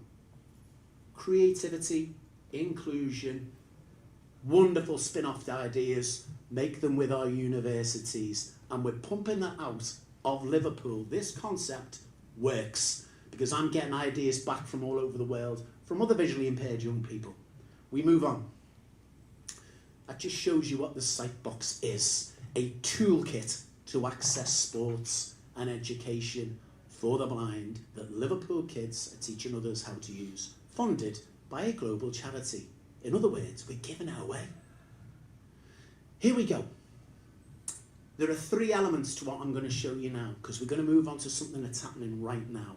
For the detail of this, the serendipity of hope out of Liverpool, Hope University, the chapter in there is mine, is Reaching the Marginalised. It is called The Steps We Take, the Strides We Light. It's about making small opportunities open to blind children and sharing that education through citizenship internationally. It's happening. What we did was we went to Alder Hey Hospital. You see the foreword by Lord Jim Knight. Everyone know Lord Knight? Interesting guy, top guy to do with creativity. We did a project with Alder Hey Hospital. I think it's the biggest hospital school in Europe, am I right? We did a lot of rewilding, comes back to your climate angle. And we did it in the grounds of the hospital and in schools that surrounded that hospital. We put air quality units up in the schools, all the way up to Alder Hey Hospital, and we measured the impact of the air quality from the plants that we planted across the schools. Blind children took the data and shared it with other schools. They led the project using technology. People didn't think, oh, blind children, how can they see the computers? Oh, please. We're breaking down barriers all the time. That document there, Breathe Better Air, has 3 significant spin-offs that have been design engineered. I had ex-army lads work on the electronics. We have spun off 3 major ideas for carbon capture in that document. Where do I take them? Where do I take these ideas? I believe that's where my friends and colleagues come in now. The ideas that we can share, the best practice ones we can generate. Far right, Warner Brothers. Anybody heard of Warner Brothers? Yeah, they heard what we were doing. So Warner Brothers came to this city and said, how can we help? They brought in their 5 top creatives from all over the world. And I said, we want to do something really crazy. We want to make a bench. We're going to call it the Climate Bench. We're going to stick it in Alder Hey Hospital. And we're going to do a whole load of climate madness. And they said, you're on. So they funded quite a significant project called the Climate Bench. If you are in Springfield Park, find the the Climate Bench, and you'll see this. On that, there is a barcode. It links you to a website. That website, we are sharing the best practice innovations that come out of Liverpool with Warner Brothers to say to them, if you want to help, find the people who got the money to develop this. Not bad going for a little school in Liverpool. So where are we going forward from that? I've shown you the formula. And I've shown you the formula that worked with sports.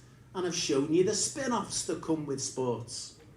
I've shown you the document called Breathe Better Air with the spin-offs with climate action ideas. We're going to focus now on a citizenship project. Please be reminded, spin-offs. We have some large statues called slinks. These are slinks. They're physical statues that we take into schools, and the children don't expect them to be there. They're quite shocked. They're on the yard as they walk in. What's that like? All the teachers are in on it. And it was started at St. Vincent's in L1, just around the corner here.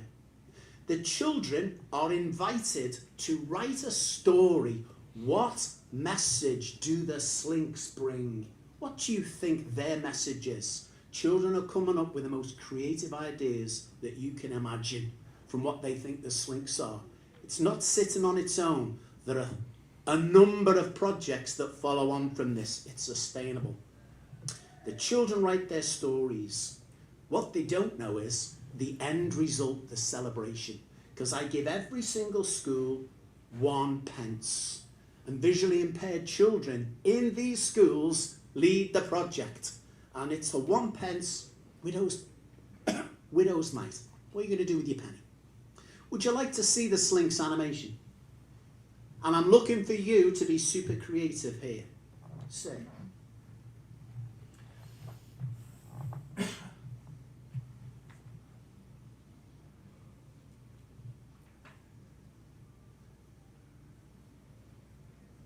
One was closed. Okay. It was closed. Okay.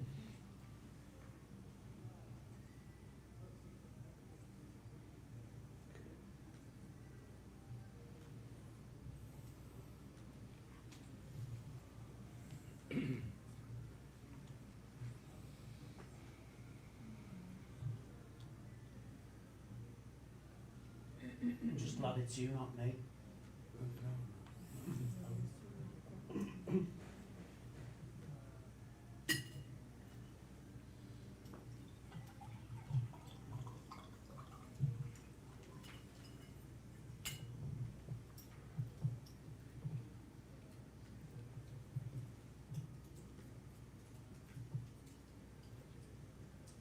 Perhaps it's meant, if it doesn't work, we'll pass it to everybody, but you've got to go Scouts on or you'll watch it.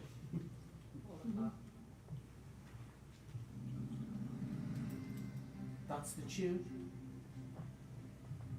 A rather mysterious event has taken place at a Liverpool primary school this morning, where strange statues have appeared overnight in the playground. Let's hear from our local reporter, who's at the scene. The strange statues you can see behind me.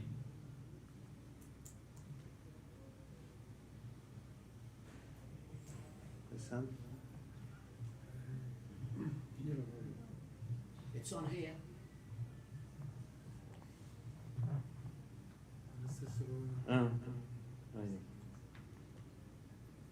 You know, like a football match, we can add some minutes on, can't we?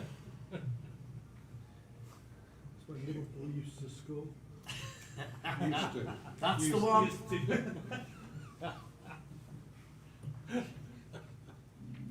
Okay. A rather mysterious event has taken place at a Liverpool primary school this morning, where strange statues have appeared overnight in the playground. Let's hear from our local reporter, who's at the scene. The strange statues you can see behind me have been appearing in school playgrounds across the country. I've been interviewing some children from the school to get their reaction to the statues. Is it magic? I'm not really sure. It could be magic like the story. I think they're aliens. I think they're here to help us save the planet. I hope they come to life. I think they have a message for us. We've called them the Slinks. I don't know what they are, but they're so cool. The children have called the statues the Slinks. What do you think they are? Are they here with a message? What do you think the message could be? Okay. What do you think the message could be? The message to the children is, do you know what? And I'll have to do, my friend does impact in churches. Yeah. Blind Bartimaeus, blind Bart, he's waiting and he's waiting and he's shouting out and they won't let it to say, oh no, you can't talk to Jesus, and he keeps shouting out and Christ comes up to him and he goes, what is it you want? The point is, he did not presume the man wanted his sight back. I'm sure that was a Scouser. Yeah, lad, what do you think? The point is, he didn't presume. He gave that blind man voice and choice. That is the message. Give children with visual impairments opportunity, voice and choice, and the most creative opportunities to come up with ideas, because they do. And it's those ideas we capture and develop. There's a bit of a hidden story to it. Every school gets 1 penny. The Lions charity has funded 10 years of prescription sunglasses for children with albinism. Right now, there's a woman from the Archdiocese called Alison Burrows who is in Tanzania. She is locked down because of civil unrest. Makes you think, doesn't it? Angels fear to tread, Scousers will go. She's in Tanzania in a school. She's doing eye tests for 42 children and 2 staff to give them prescription sunglasses. The sight box, funded by the Rotary, is on its way there. So children with albinism can't go out in the sun very easily. People think they are vampires. There's a lot of cultural problems around it. Witch doctors are after them. The prescription glasses means they can go out in the day and absolutely change perceptions. That's step 1. Step 2 is they get a sight box so they can start educating other visually impaired children. Reverse inclusion.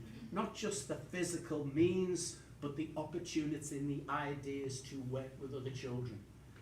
You got to look at a little other wheel with a wheel here. You've got Catholic children in schools collaborating, working with Muslim children in their schools to send those resources to children of all faiths and none.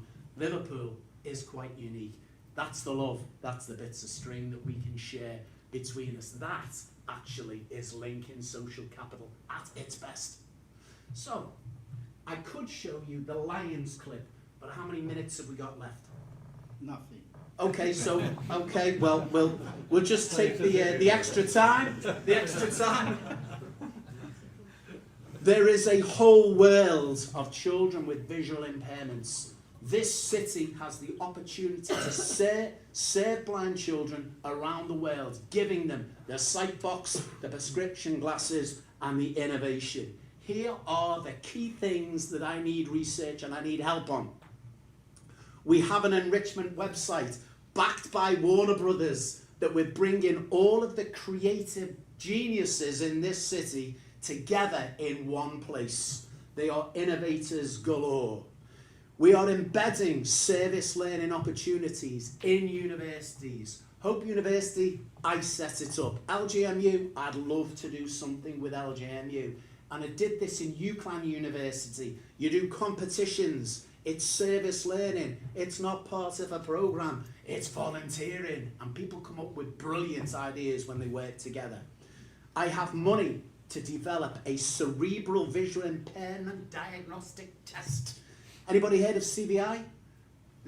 Your brain doesn't recognize what it sees. And children get an A1 eye test, but they actually can't see. It's called CVI. Researchers, 1 child in every class has CVI, usually diagnosed as really disruptive. It's not, they can't see. So I have got money to develop that, funded by the Albert Goubet Charitable Foundation.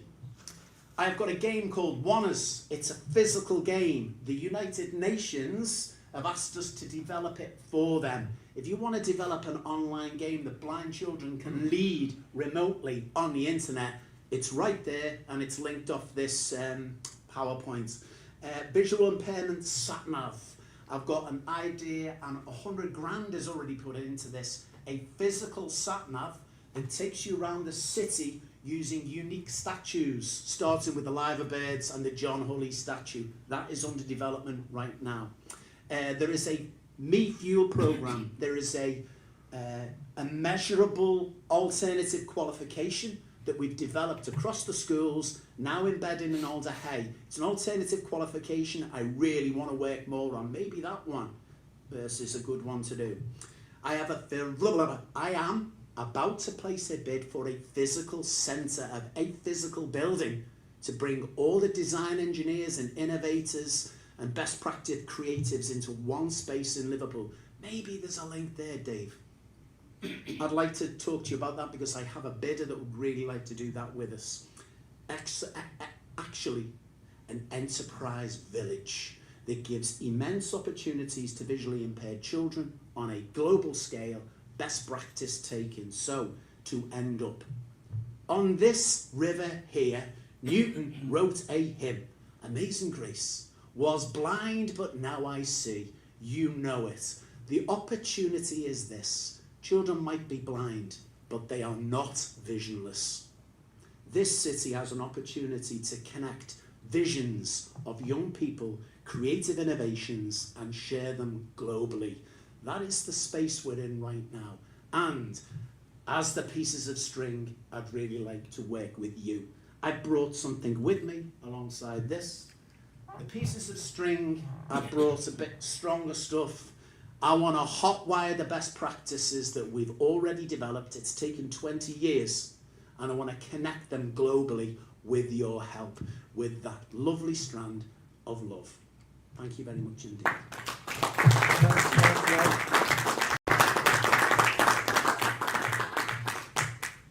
Many thanks, John.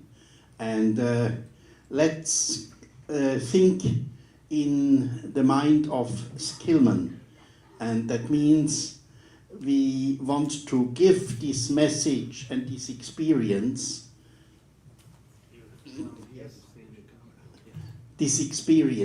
from the years with blind children and people from Liverpool out to the world. I think our message is we are a world network, and our message is to bring this practical inclusion into the world, into all the nations. So I think we need to build up an exchange with you where people can hand in ideas, small projects, possibilities, yes, of course, money as well, and to collect possibilities of practical inclusion developments in this direction. And then we see later on, and then we are getting active.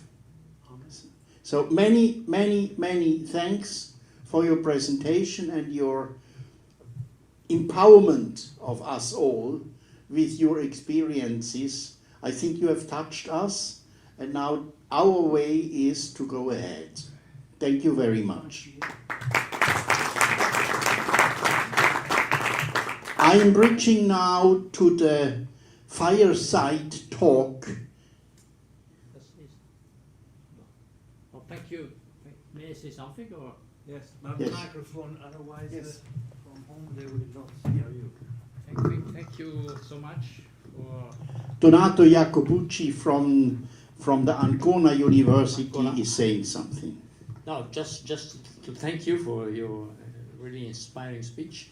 I was just thinking, because when we organized the Alliance Summit in Ancona in July, the first location was the Mole Van Vitelliana, is one of the, and within the Mole there's a museum, maybe you know, the Omero Museum for Blind People is one of the, have you heard about? So we discussed, it started as a, maybe I can show the, is it possible to connect on the internet? Here. Please come here. Here. No, here. Fai Museo Omero Ancona? Well, no, we discussed with them because we wanted all the people to visit the museum, and they are developing programs for how to learn from tactile skills. And so I don't know if you know, and if you are interested, they can make a connection with them. They are very active. Well, maybe there's £15,000 sat there for the CVA, and see if they want to play with that. Yeah, that's one. So it's very, normally when you go to the museum, the idea is that you cannot touch things, and this is built on exactly the opposite idea that you have to touch. And it is very instructive also for non-blinded people, but you go there blinded, and you try to understand things. Very, very interesting. We did something with the Victoria and Albert Museum where we sent pictures through 3D printing for children to touch. So there's something straight away. So they have amazing reproductions of all the major artifacts and buildings around the world, etc. Great. You see, quick feedback. Yes. Many thanks. Thank you. So we are going over to the fireside talk this afternoon. And this panel, this fireside talk and chat, is led by Professor Stefania Capogna, and we are speaking in this panel about that what we already heard, the Skillman Teacher Academy, the STA, and international training packages for the futures. So I'm welcome Stefania to the chat, then as well Luana from the Technical University of Berlin, and Valentina, and me. Okay.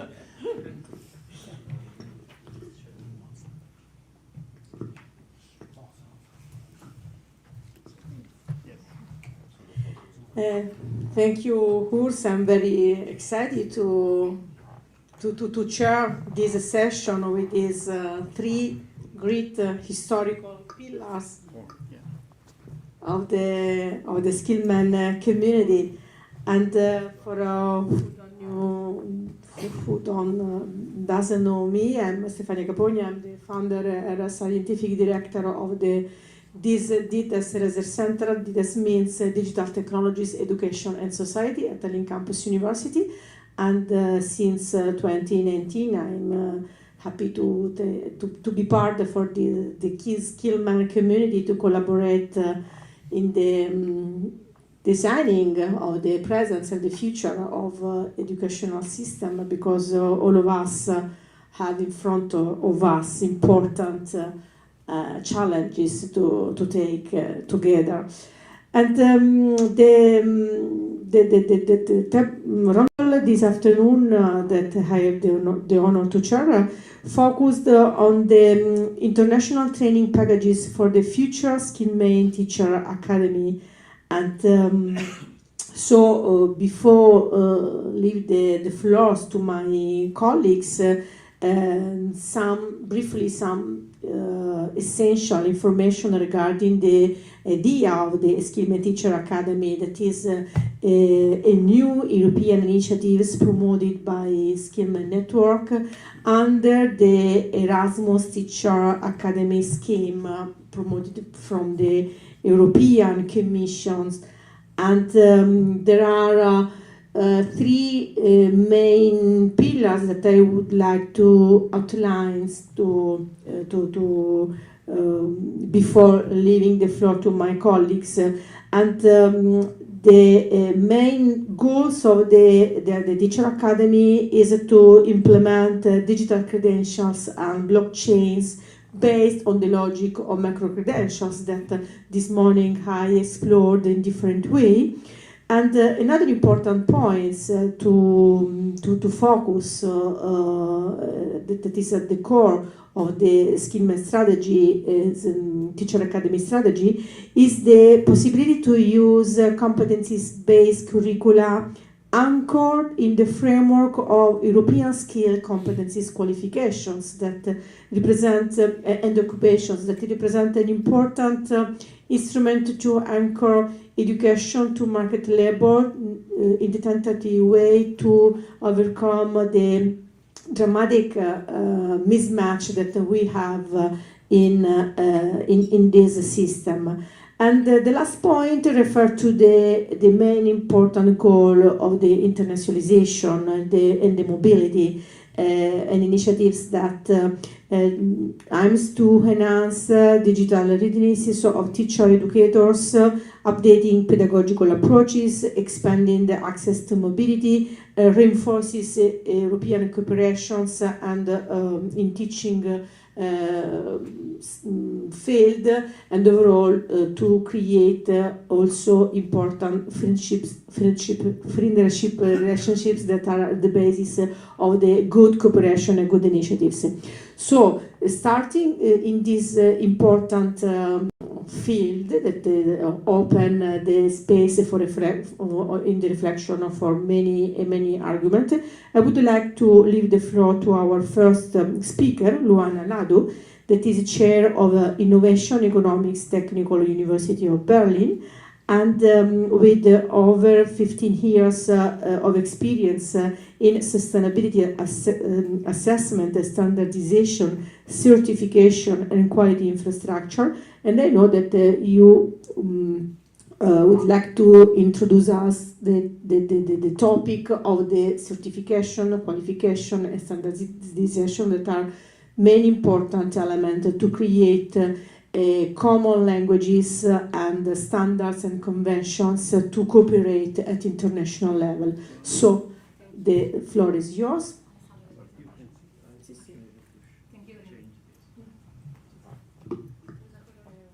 Thank you very much, Stefania, for the nice presentation.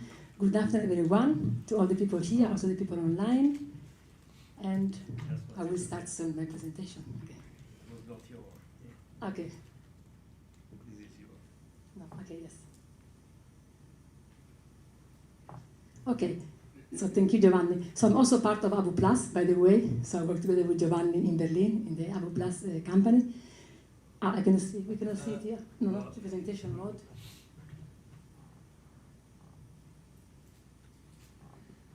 Thank you. So we'll provide you a few slides about our work at TU Berlin at the moment. So basically, okay.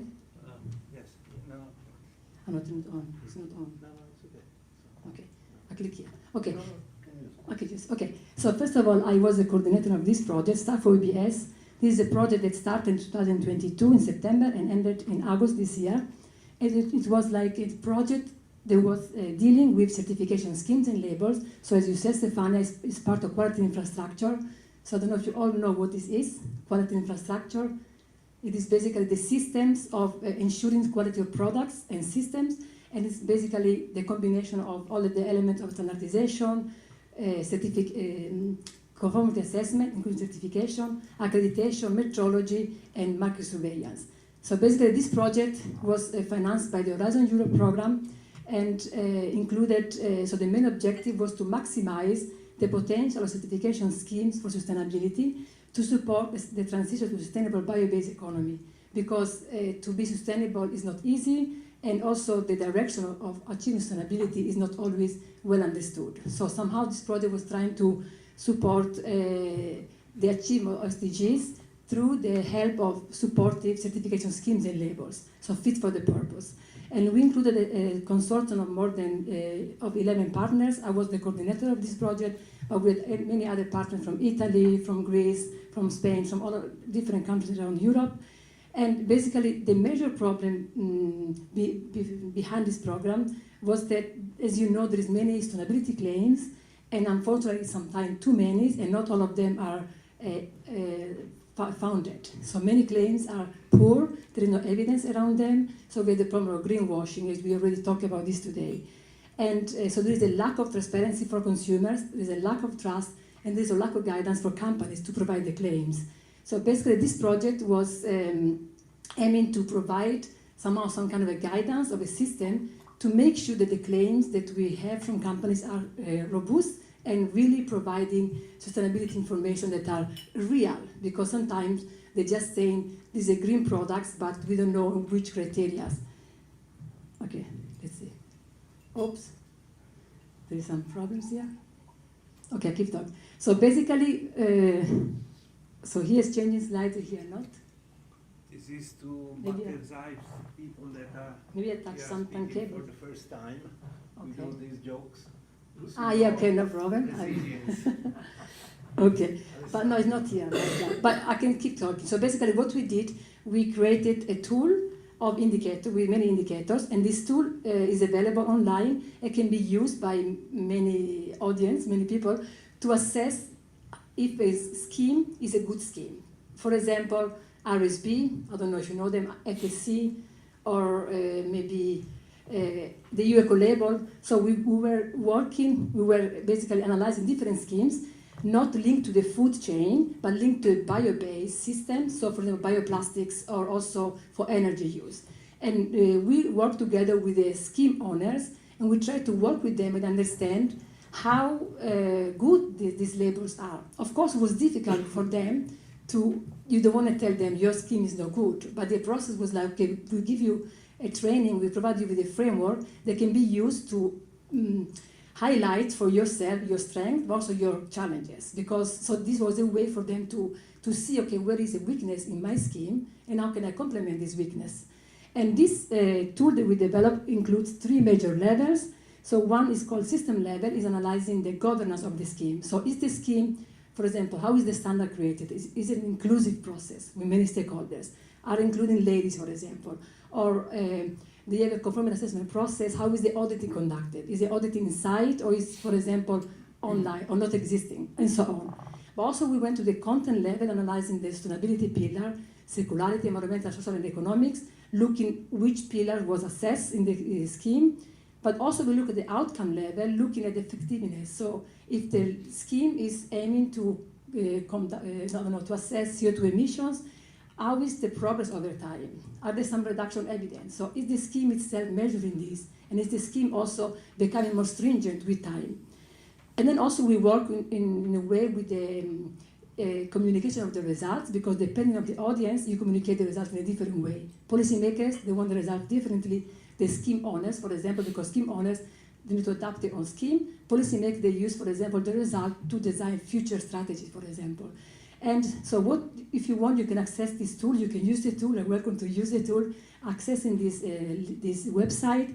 And also there is a video that explains you how to use the tool. And then also in this project, we also created some trainings, especially for industry, together with UNI, the Transportation Institute, to provide some guidance to the company how to address greenwashing. Because sometimes companies do greenwash and they don't even know they're doing greenwashing because they don't even know how to provide good claims, for example. So the EU is working on this, as you know, in many directives now, but also there is a need to provide more guidance to the companies. So you can also access those 2 trainings, also on about CSR directive and the greenwashing directive. So this project already ended. However, we also have another project now ongoing. It's a bit different. This project is also looking at quality infrastructure, but we're looking mostly on the standardization line. So we're looking at how to empower the standardization through education in Europe. So today we talk about standards already, but somehow in this case we're talking about norme, like standards from, for example, the DIN perspective or ISO perspective, SEM perspective. So we're talking about standardization institute providing standards, but also private standards for certification scheme, for example. And this project is trying to bring education in different institutions about standardization. And we have different partners from all over Europe as well. And the lead is from Over Easy. And basically what we are trying to do with this project, so we are developing teaching material about standardization, but also we are trying to increase the visibility via academic standardization days. So we have different events all over Europe. We are also trying to increase the number of higher education institutes and universities offering courses on standardization. We do that one at the TU Berlin. There is a course on standardization and sustainability to see how standard can support achieving sustainability. But there is also another objective about increasing the number of teachers offering courses and students about standardization. And also we're going to set up a student standardization association. This is our goal. And you can access the link to access to all the teacher support material that we developed already. It's already online, and all the partners in each country are providing material in local languages. So, because sometimes also the problem is that we develop the thing in English, and unfortunately, many countries at teacher level they don't understand English can be, so we need to provide the training also in local languages. In Italy is the case, for example, or also other countries of the consortium. Okay, this is just briefly to provide you an overview of what we do in our university. Thank you, Lorna. Thank you a lot. If you agree, we can complete first of all the first round, and then we start with some questions. And following the list, the second speaker is Urs. And it's impossible to introduce Urs because the list of his titles is so long. He's president of the International Council, he's president of Swiss Quality Competencies Qualification, president of Constitute Competencies Qualification. But overall, he is the first historical pillar of the Skillman board. And he's the first people that I met in Skillman. Stop. Many thanks. I'm happy that I can say something, but I'm sitting in this panel for an emergency situation of the DQF, the Digital Qualification Framework. We have heard this morning about this, details, and the website is great, dqf.eu. And I think it's a must that you are visiting this website soon. It is now a really practically website who is explaining all the important fields around micro-credentials evaluations, digital badges, about competency portfolios, APL possibilities, accrediting, prior learning, and many more in this direction. And I think I shouldn't speak about this, but I want to speak about something around this. We are speaking about tools for the future, or as I say, as a futurist, tools for the futures.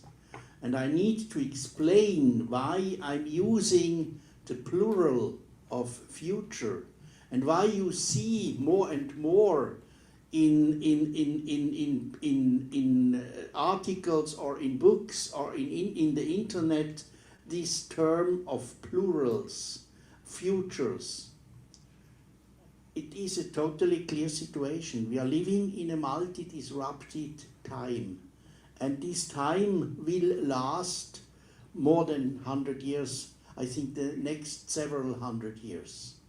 And it is like you have seen it when you have a disease like COVID, and COVID is not away, it's still here. Our colleague Craig is suffering now under that, many more. So then you try to find solutions against this disease. And you will have a new future after. Everything is changing. Everything is in a transformation to this. And then we are in a new future situation. And then, but soon, we will have another disruption. And we will look and search for new methods against this disruption. And then this will give as well another future. And in this case, we futurists are speaking about the futures, because we will have in the next some 100 years several futures where we has to work for. And when we are now in this panel speaking about teacher tools and digital possibilities, then we are doing that for the futures, because we can use them maybe longer and add to that new needs. That's it. Thanks. Thank you very much, Urs. It's always very inspiring for the many futures that we are in front of us.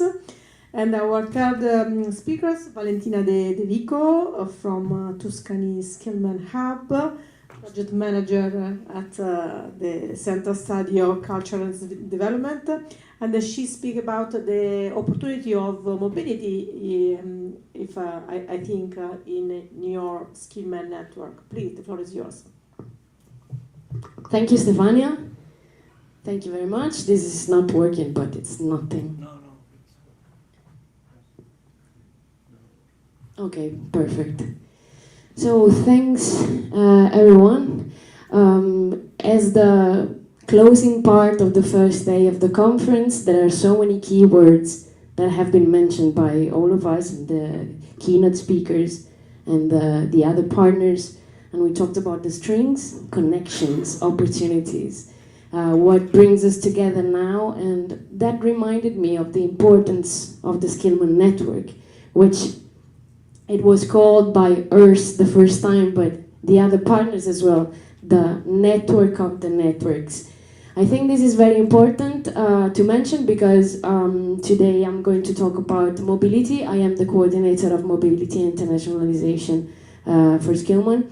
And the reason why I'm here is to, it's an invitation. The invitation is to, I'm going to present to you a new initiative of the Skillman network, that is the Skillman Mobility Hub.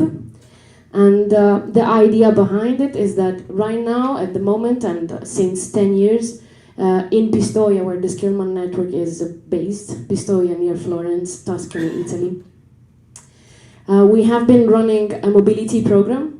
We have hosted 400 plus students. We have Ilse Brante from Ogre, from Latvia here. Her students came to Tuscany to do an internship opportunity. The program is called Italy Mobility. And I've run the project, and now I'm coordinating the project with the team. And it's actually a program that offers opportunity. And when I talk about opportunity, I talk about students' mobility, so internship programs of students from all around Europe, and staff mobility, so job shadowing, study visits, and so on. And this is done mainly in Tuscany, so the program is based there. So right now what we do is, as an intermediate organization, we offer accommodation solutions and also work placements in top-notch companies.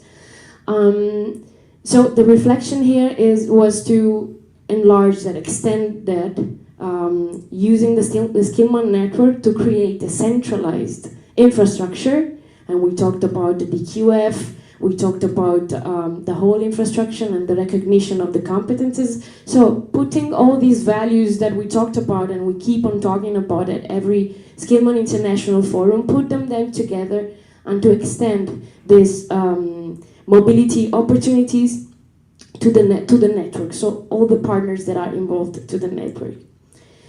So that's why we call it a new gateway for European mobility.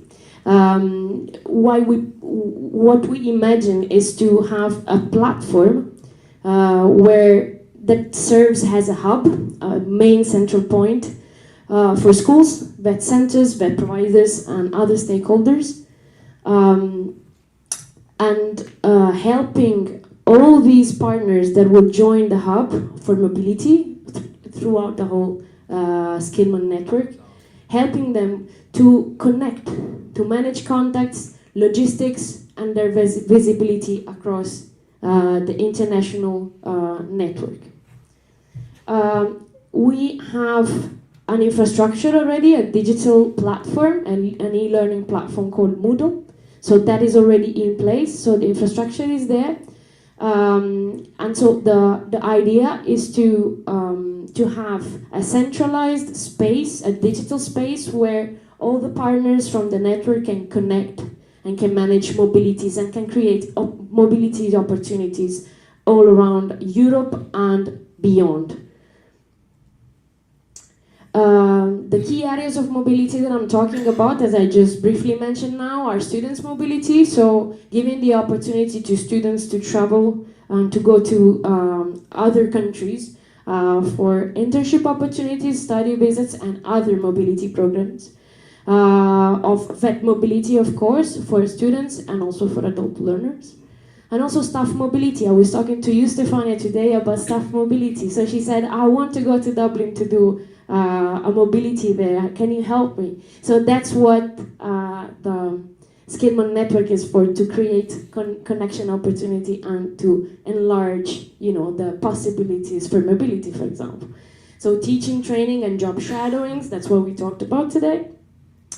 Obviously, everything is done under the Erasmus Plus actions, so we have this enormous privilege of having these programs, so we need to do everything in our power to use them well. Okay, so about this, I can say that the hub will coordinate every aspect of the mobility, from organizing the internships and the study visits, running other educational experience and programs, for example, running workshops, cultural programs, and managing the multi-country coordination and logistics. This ensures that all the actions within the program are smooth and continuous. And we create a space that is specifically designed for this. Obviously, the brand of Skillman guarantees the high quality standards. So it ensures that all the mobility experiences are delivered with trusted partners. We all know each other. I mean, when we hang out with the Skillman network partners, we know what we're talking about. We have the chance to speak, to explore opportunities among all the partners. So that also gives reliability and trust within each other. We talked about reputation today. We talked about the importance of trusting each other. So under the brand of Skillman, we guarantee the reliability of those of the high quality of these programs that are safe, inclusive, and skill-oriented. The ultimate objective of this is to transform mobility into a coordinated and integrated European ecosystem. So creating an ecosystem, creating a space open for all the members to share experiences, to connect, and to network. So talking about the digital support, so we have digital tools that are already in place that work within the Skillman team. We use the Moodle e-learning platform. It's an open source platform that we can use to navigate the possibility of connecting and talking to one another. It's a space that we can use to support and coordinate the mobilities. This means that every partner in the network can join this space for free and connect with others to exchange information and ask for mobility possibilities in different countries, and receiving and hosting mobility programs within their country. And we also provide an automated feedback and reporting tools. So basically giving like a rewarding system and an evaluation system. So this also enhances the quality and efficiency of every mobility journey. Again, a mobility network of trusted partners is what makes this program valuable. It's work in progress. We are working on to create this together with Europass Berlin, so Francesco Molinari and Sabrina Murasore from Berlin. So it's something that we're doing. It's going to be launched soon. And so we have two different partners. We have hosting organizations in EU and extra EU countries, and share training resources and communication channels. So it's the space where everything can be put together, and all the materials and other resources can be stored and shared among the partners. So again, mine is an invitation to all who want to join the hub, which will be launched soon again. To be part of the hub, anyone, it has an easy access to mobility opportunities with reliable hosting partners, a simplified process managed by the Skillman team, who is in the back office of this and will manage the whole process. Share templates, learning agreements, and checklists. The visibility within the network and the quality and support from the Skillman team, again. And last but not least, the recognition of the learning outcomes with the DQF. We talked about it, and we talked about micro-credentials, so the recognition of the competences, how important they are. And this is one application, one of the many applications. So we do mobility programs, and then we can release those recognition of the learning outcomes through the micro-credentials. Obviously, the Skillman Mobility Hub is open to vet schools, other schools, vet centers, hosting providers, local support organizations. It's free and flexible. Transparent, collaborative management, and high quality education activities on site. These are the next steps. We're currently working on it. We are thinking of launching it at the end of the year, but let's see how things go. But it's on the making, for you to know. We are also thinking of doing some webinars and informative materials for all the partners to be part of it and to be informed about everything related to these mobility programs. And obviously we will do an annual review for the quality and the provider performance. So this is actually all from my side. And yeah, I just closed this my space here, inviting all of you and other trusted partners also online to join the Mobility Hub, the Skillman Mobility Hub. Thank you.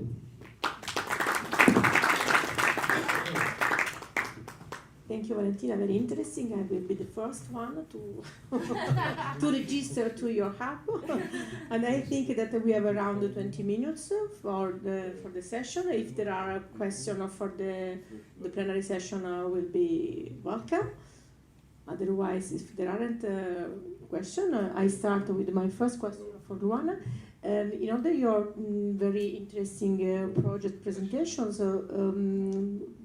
how do you think that your project, your competencies, these ideas can fit with the project of Skillman Teacher Academy, and how valuable connections can be possible to create? Thank you. Thank you, Stefania. So there are different ideas. So first of all, I think the training that we have online can be linked also to the hub, for example. So it can be also, we can still expand it because we got also other requests, and we already contact with different industry associations that they want to ask to do the training for them. So maybe we can link and have maybe a cooperation with Skillman on this. So giving the training already there, but also maybe complementing the training with additional materials that can be also adapted to the Skillman Academy. And also, for the other project of standardization, we have a lot of courses that are already prepared, and we are also discussing the potential to create micro-credentials together with other universities in Berlin. You know, there is the Alliance University, Berlin Alliance Universities. So the idea is to maybe create micro-credentials, including different universities, so on the topics that we are developing. And maybe we can also expand this with international collaboration. We discussed already maybe with your university, it could be an opportunity, but also with La Sapienza Roma, collaborate with them a lot. And so the idea is to also, our aim is to also increase more the training on quality infrastructure, because it's a term that is not well known yet, but it's very important to achieve sustainability goals. So standards are important, standards from, for example, not only from ISO, but also standards from national standardization bodies, including UNI or DIN in Germany, but also private standards. And this one is very important to be, first of all, written in an inclusive way, these standards, but also to be implemented in the right way. So when we talk about certification schemes that are used to implement a standard, they need to be really created in a good way. The governance should be a robust governance. They should be including different stakeholders, but they also need to have like the conformity assessment process well done. Because if we don't ensure sustainability in a good way, we are not moving forward. So we need to really be on top of this and make sure that we are really tracking sustainability achievements, and so in order not to make mistakes as we did in the past. So I think that it's very important once we get this knowledge to really disseminate through other teaching programs, not only to students in vet school, for example, but it's also very important to companies themselves, because of course the companies, they can have programs also for them, for the company, in company, because they need really to understand how to implement this standards. So I would say that there are different ways to collaborate on this, and also to expand, like as I said before, what quality infrastructure is, how to use it. They also work a lot at the UNIDO level about quality infrastructure. For example, we collaborate with them a lot. Also in other countries, for example, in Latin America, we did different workshops together, and also with Africa. So I think we're also open to collaborate in an international way. Thank you. Thank you a lot. A question for Urs? You have 10 minutes. Okay. 5 minutes. I have something. 4 minutes, please. Yes, I also one question for you that is very the digital page and micro-credential pushed through the standardization, and so we have a risk and opportunity in the balancing between standardization and localization and personalization. So something from you on this topic. Yes, many thanks. My statement is going in the same direction. I want to give you an example. The Liverpool Hope University has seen from the business school side and as well then from the other faculties what Skillman has developed with this digital qualification framework.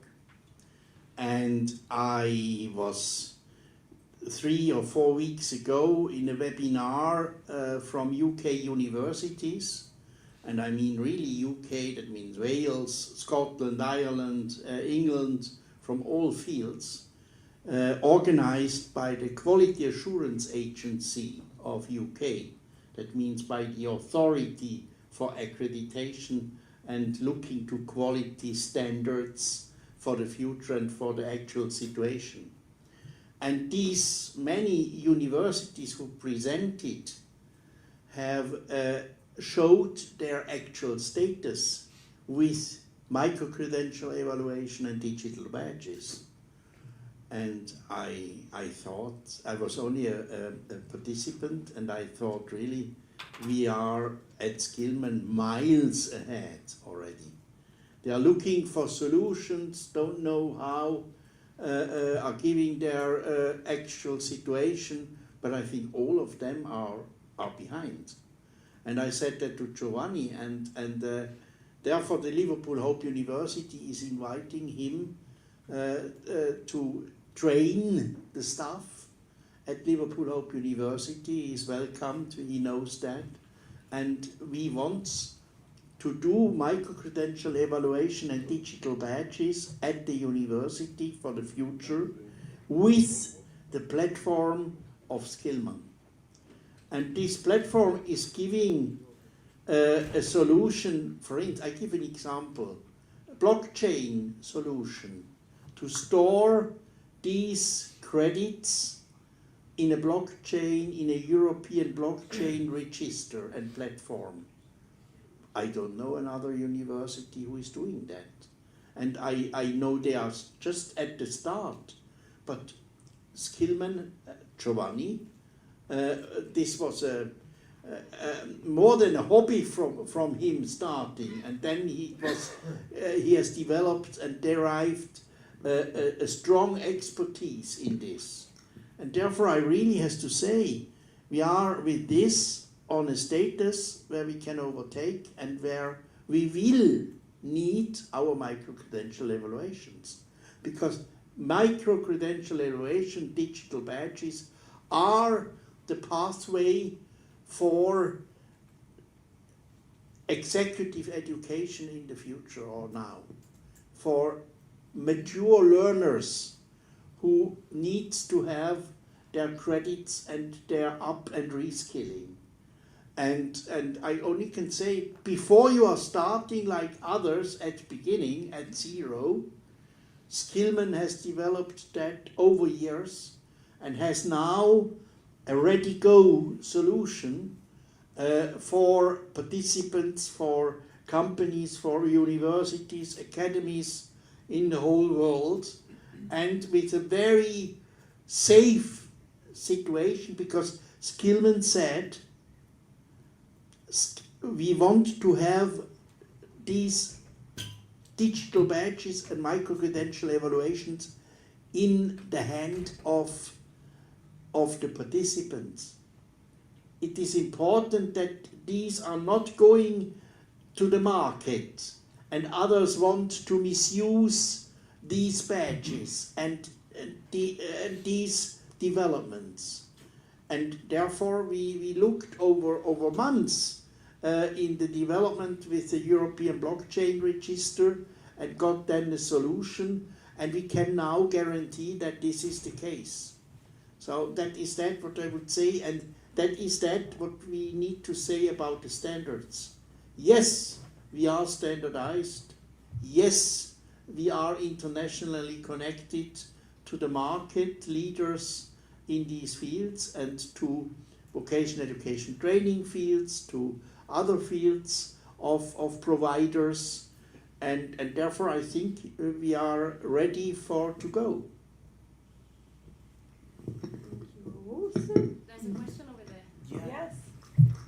I'll shout, I've got a teacher's voice from the past. You know, thank you very much indeed. That's really powerful stuff and it's very encouraging. Oh, is it? Very powerful stuff, lovely to see. In Liverpool, you know, lunch is your dinner and dinner's your tea. Words mean different things, don't they, here? So for me, mobility, I see what you do in the social mobility, wonderful. Is there a space to do something with the Skillman in this way? Mobility for mobility, because mobility to me is the physical access for a blind person. It is the white cane training, and you wouldn't believe hardly any country in the world does that. So there's a double-edged sword here. If we do, and I get your digital badges, and inclusion in technology is really important, but in a way it can promote isolation. Visually impaired young people have on average 5 to 6 less friends. So if you do too much digital tech, they become more isolated, which leads rapidly to mental health. So what we need is that mobility, your white cane, for inclusion to get to those courses, both physically and remotely. I think that's a beautiful piece of work we could do together. Does that make sense? Yeah. Absolutely. Let's do it. I think Valentina can. It's a wonderful initiative. It's a wonderful invitation. Let's do that. I understand what you mean. I understand the analogy of mobility and mobility. We're talking about physical mobility, like moving around. Yeah. I understand that, and why not? Let's talk about it. Thank you. Sorry. Horst wanted to add something. I'll give you an example. We all are still suffering under Brexit, and therefore Horizon is allowed, digital not allowed yet, Erasmus not allowed yet, mobility is Erasmus. That means at the moment the UK government is not yet allowing the finance of mobility from our side because we are outside Europe. But I'll give you an example why it's possible. Stefania Gaponia was coming under Erasmus scheme mobility to Liverpool Hope University last year for 1 week. And everything was paid by the European Union. And she has visited our staff, our researchers, and to follow up, the impact was that she has created a project, a Horizon project, empowering mental health for youth, and we were at Liverpool Hope a key partner in it. So it has given a possible impact for us. Well, a quick possibility, there's the RNIB, the Royal National Institute for the Blind. Its equivalent in the Republic of Ireland is Vision Ireland. Aren't they in the European Union? Right. Liverpool Hope University, of course, takes enormous numbers of students from the Republic. What about a little project there with Vision Ireland?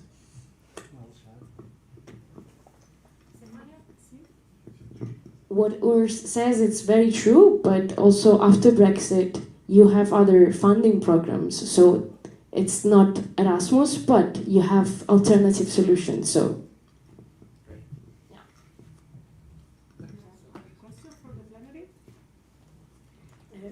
Very short question for Valentina. Considering the topic, the issue related to the inclusion, the equity in your observatory, there are elements to. Do you have a vision in order to the gender gap, for example, and mobility, or a possibility to support people with disability for mobility? Absolutely. I'm so happy that we sparked this conversation, because that's what my objective was with the presentation, not just to give a presentation, but an invitation, So yeah, inclusion is part of the, it's obviously one big principle within this. So that's why I think it's interesting if we continue this conversation afterwards. I have just an example in mind because it really happened. It happened last year. It's just one small example. It's not about sight impaired people, but vision impaired people, but it was about a girl, a Dutch student. She wanted to do an internship experience abroad, but she was a single mother. So she had a child with her, and it was really difficult for her. She didn't have the financial resources to do an internship abroad, and she asked us for help, and we managed to find a work placement for her to accommodate her and her son, a 3-year-old son. And we also found a nursery for the son, so she had the opportunity to come to Italy, to Florence, to do her internship. And during the day, while she was working in the company, her son was at a local nursery. And so we were very glad and proud that we could manage to do this mobility. She was over the moon, she was very happy, and when she got back, she had the certificate for the mobility. So yeah, that's just an example.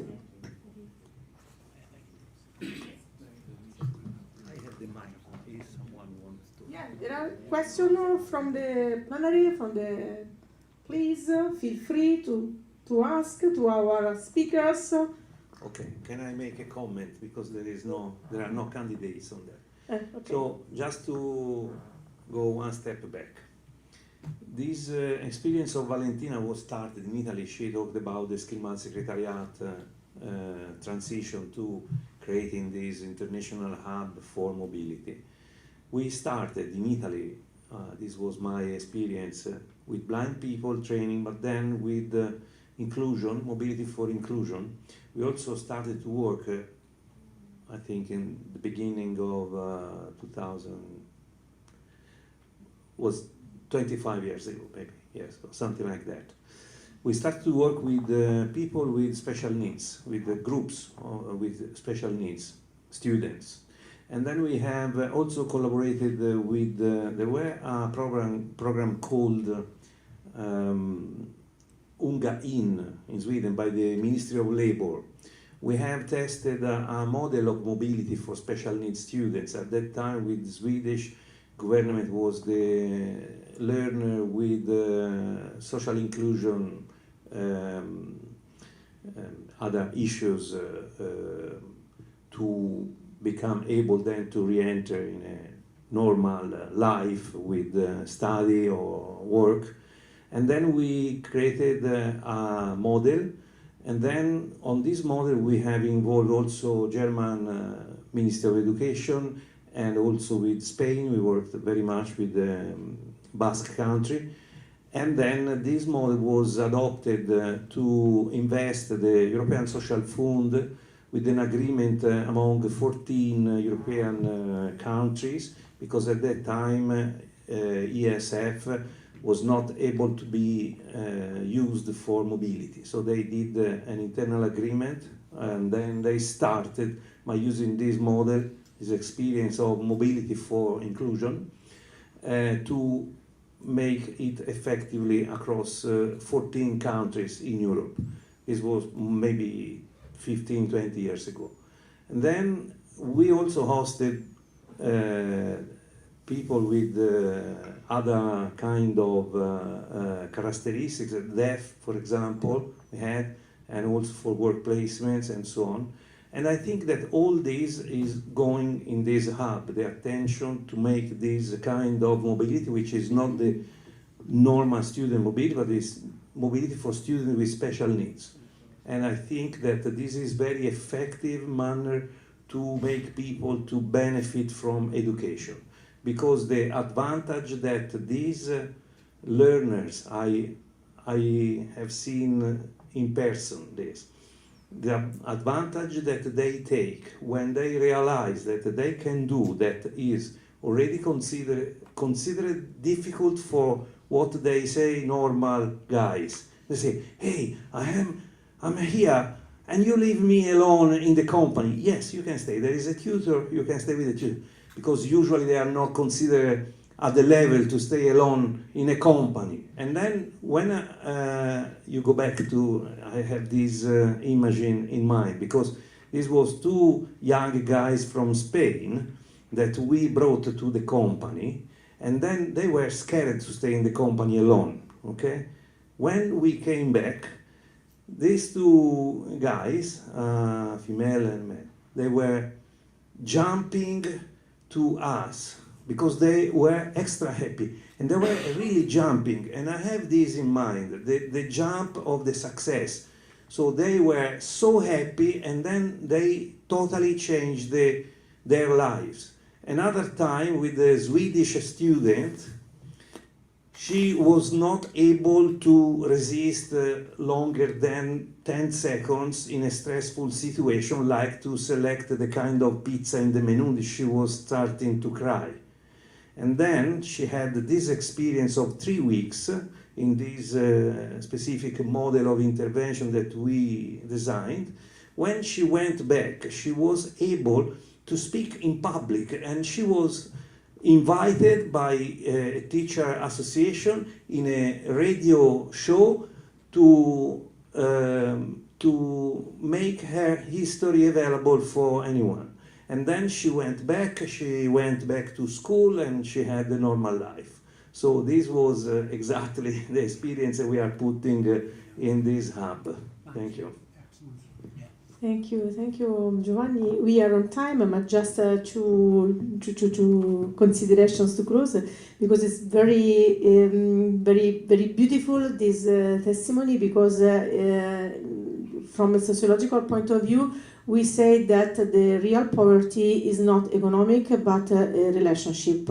So the opportunity to create a so important, strong experience for any kind of people that we can define normal or not is important, not simple for the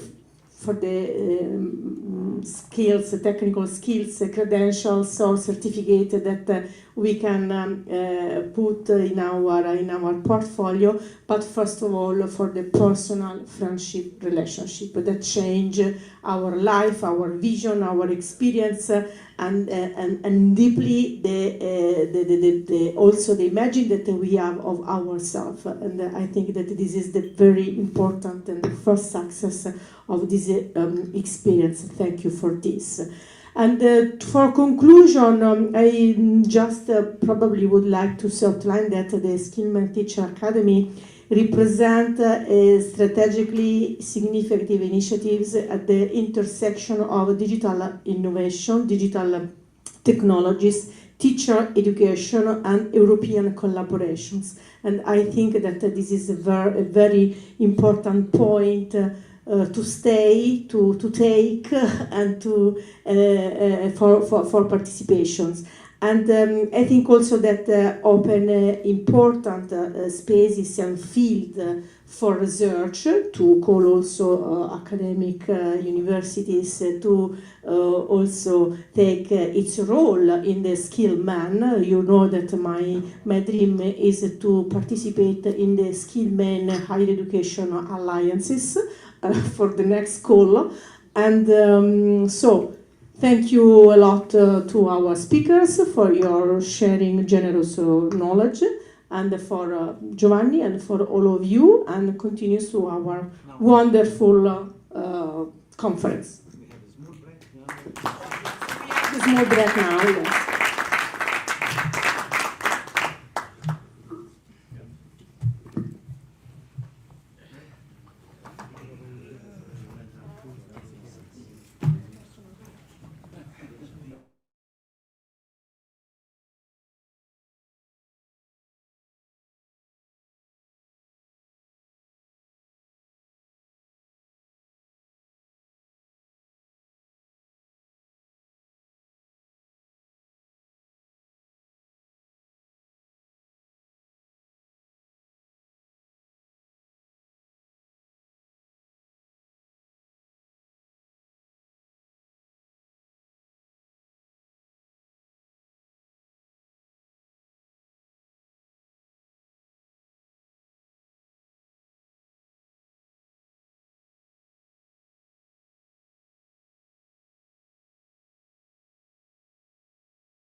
Going ahead, I'm still the chair of.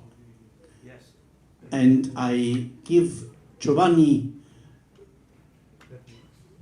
the microphone for the final words of the afternoon and the announcement of the dinner. Okay. I would like to start from the dinner, but no, I'll do it later. So, this is the last meeting, the last focus of today. Let me say that the presentations and the situations that we have passed through were very interesting for me, and also I learned a lot of things, and I think I will put in my next activities some of the ideas that I got here from the speakers and from the examples that they brought to our attention and to our dimension, which is the world of education, the worldwide network for skills, so it's the world of skills and credentials, and skill mismatches and gaps. So what we do is to work for producing a world of education which is more responding to the learner needs.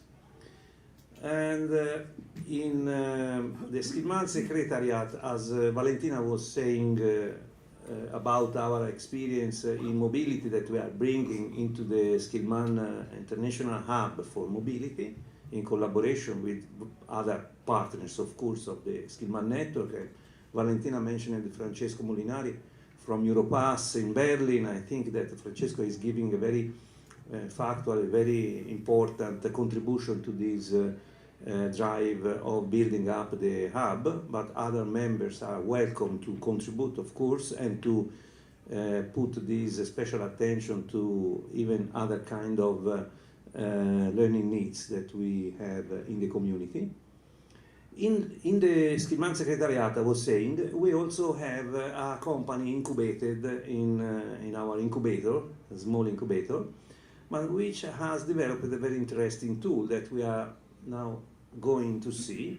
So during our conversations, they were able to create, with the use of artificial intelligence, all the visual maps of the speeches that we had today. So it's quite interesting to see how, by using this tool, which is of Cuvo.com, this is the startup incubated in the Skillman Secretariat in Italy, it's quite interesting to see how you can find all the concepts that we have treated, already mapped and available for reflections and for use. So you have the text which comes from the streaming that were used to make the recognition, text recognition, and then for each concept that the speaker was treating, you have a blob, and you can read again what was mentioned and how this is linked with other concepts. So it's a very simple example of implementation of the generative artificial intelligence solutions. QVO is this group of young coders and new entrepreneurs, is an interesting initiative that we agreed to be included in the learn.skillman.eu platform. Is the participant portal that we use for organizing conferences, trainings, and is the same portal in which we already have, I think, 100 unit of learnings, including unit of learnings for drone productions, working with composite materials, and also the training courses that Stefania presented, and also the others that we are going to add, like Luana Ladu mentioned the results of her projects, and mostly all integrated with the DQF platform. So the digital qualification platform is part of this digital environment that Valentina was mentioning. So now the platform is growing more, adding the Skillman International Mobility Hub, which is another tool that is becoming part of this family of solutions, and the visual mapping production capacity is also coming to the Skillman platform. And this is one of the examples about the Skillman Generative Artificial Intelligence Academy, which is part of the Skillman Teacher Academy umbrella. So now we are pushing our organizations, members of the composing lab, because the lab is not yet published, but being part of the Skillman Generative Artificial Intelligence Academy, which is a sub-level of the Skillman Teacher Academy, we are asking to them to propose solutions that can be shared among the network. So this is, I think, well, it's a good initiative that we can include in the platform. And then now, if you are curious to see the results of this implementation of artificial intelligence, you can go on qvo.com. You can click, you can click on community link here, and on community you can put the CIF 2025, but CIF is enough, and you have all speeches already here in a very simplified manner to be navigated in a quite simple route. This is your Gunnar. This is your mental map, which is quite clear because it's a German map. But if you go to mine, you will see that it's very complex and not comparable to your. Let me see. Okay, no, it's very structured. So this is the result not of a human understanding, but of a generative artificial intelligence tool. So as we know, there are similar tools like this offered, for example, by Google. The Notebook LM tool also produce visual maps, etc. There are others. You can also do with ChatGPT, etc. But this is produced by our incubated company, and we are very proud of them. I would like to give an applause to them and to say that this is the last part of the two-day conference. Thank you very much. Thank you to the QO team. If you want to go through the visual maps, you can visit qvo.com. So, dinner, 7:30 here in the lobby. If someone of you has not yet reserved for the dinner, please inform us right now, and we correct the list of participants. For today, I think we have ended the serious part. Now we go for the dancing. Thank you very much. Bye-bye.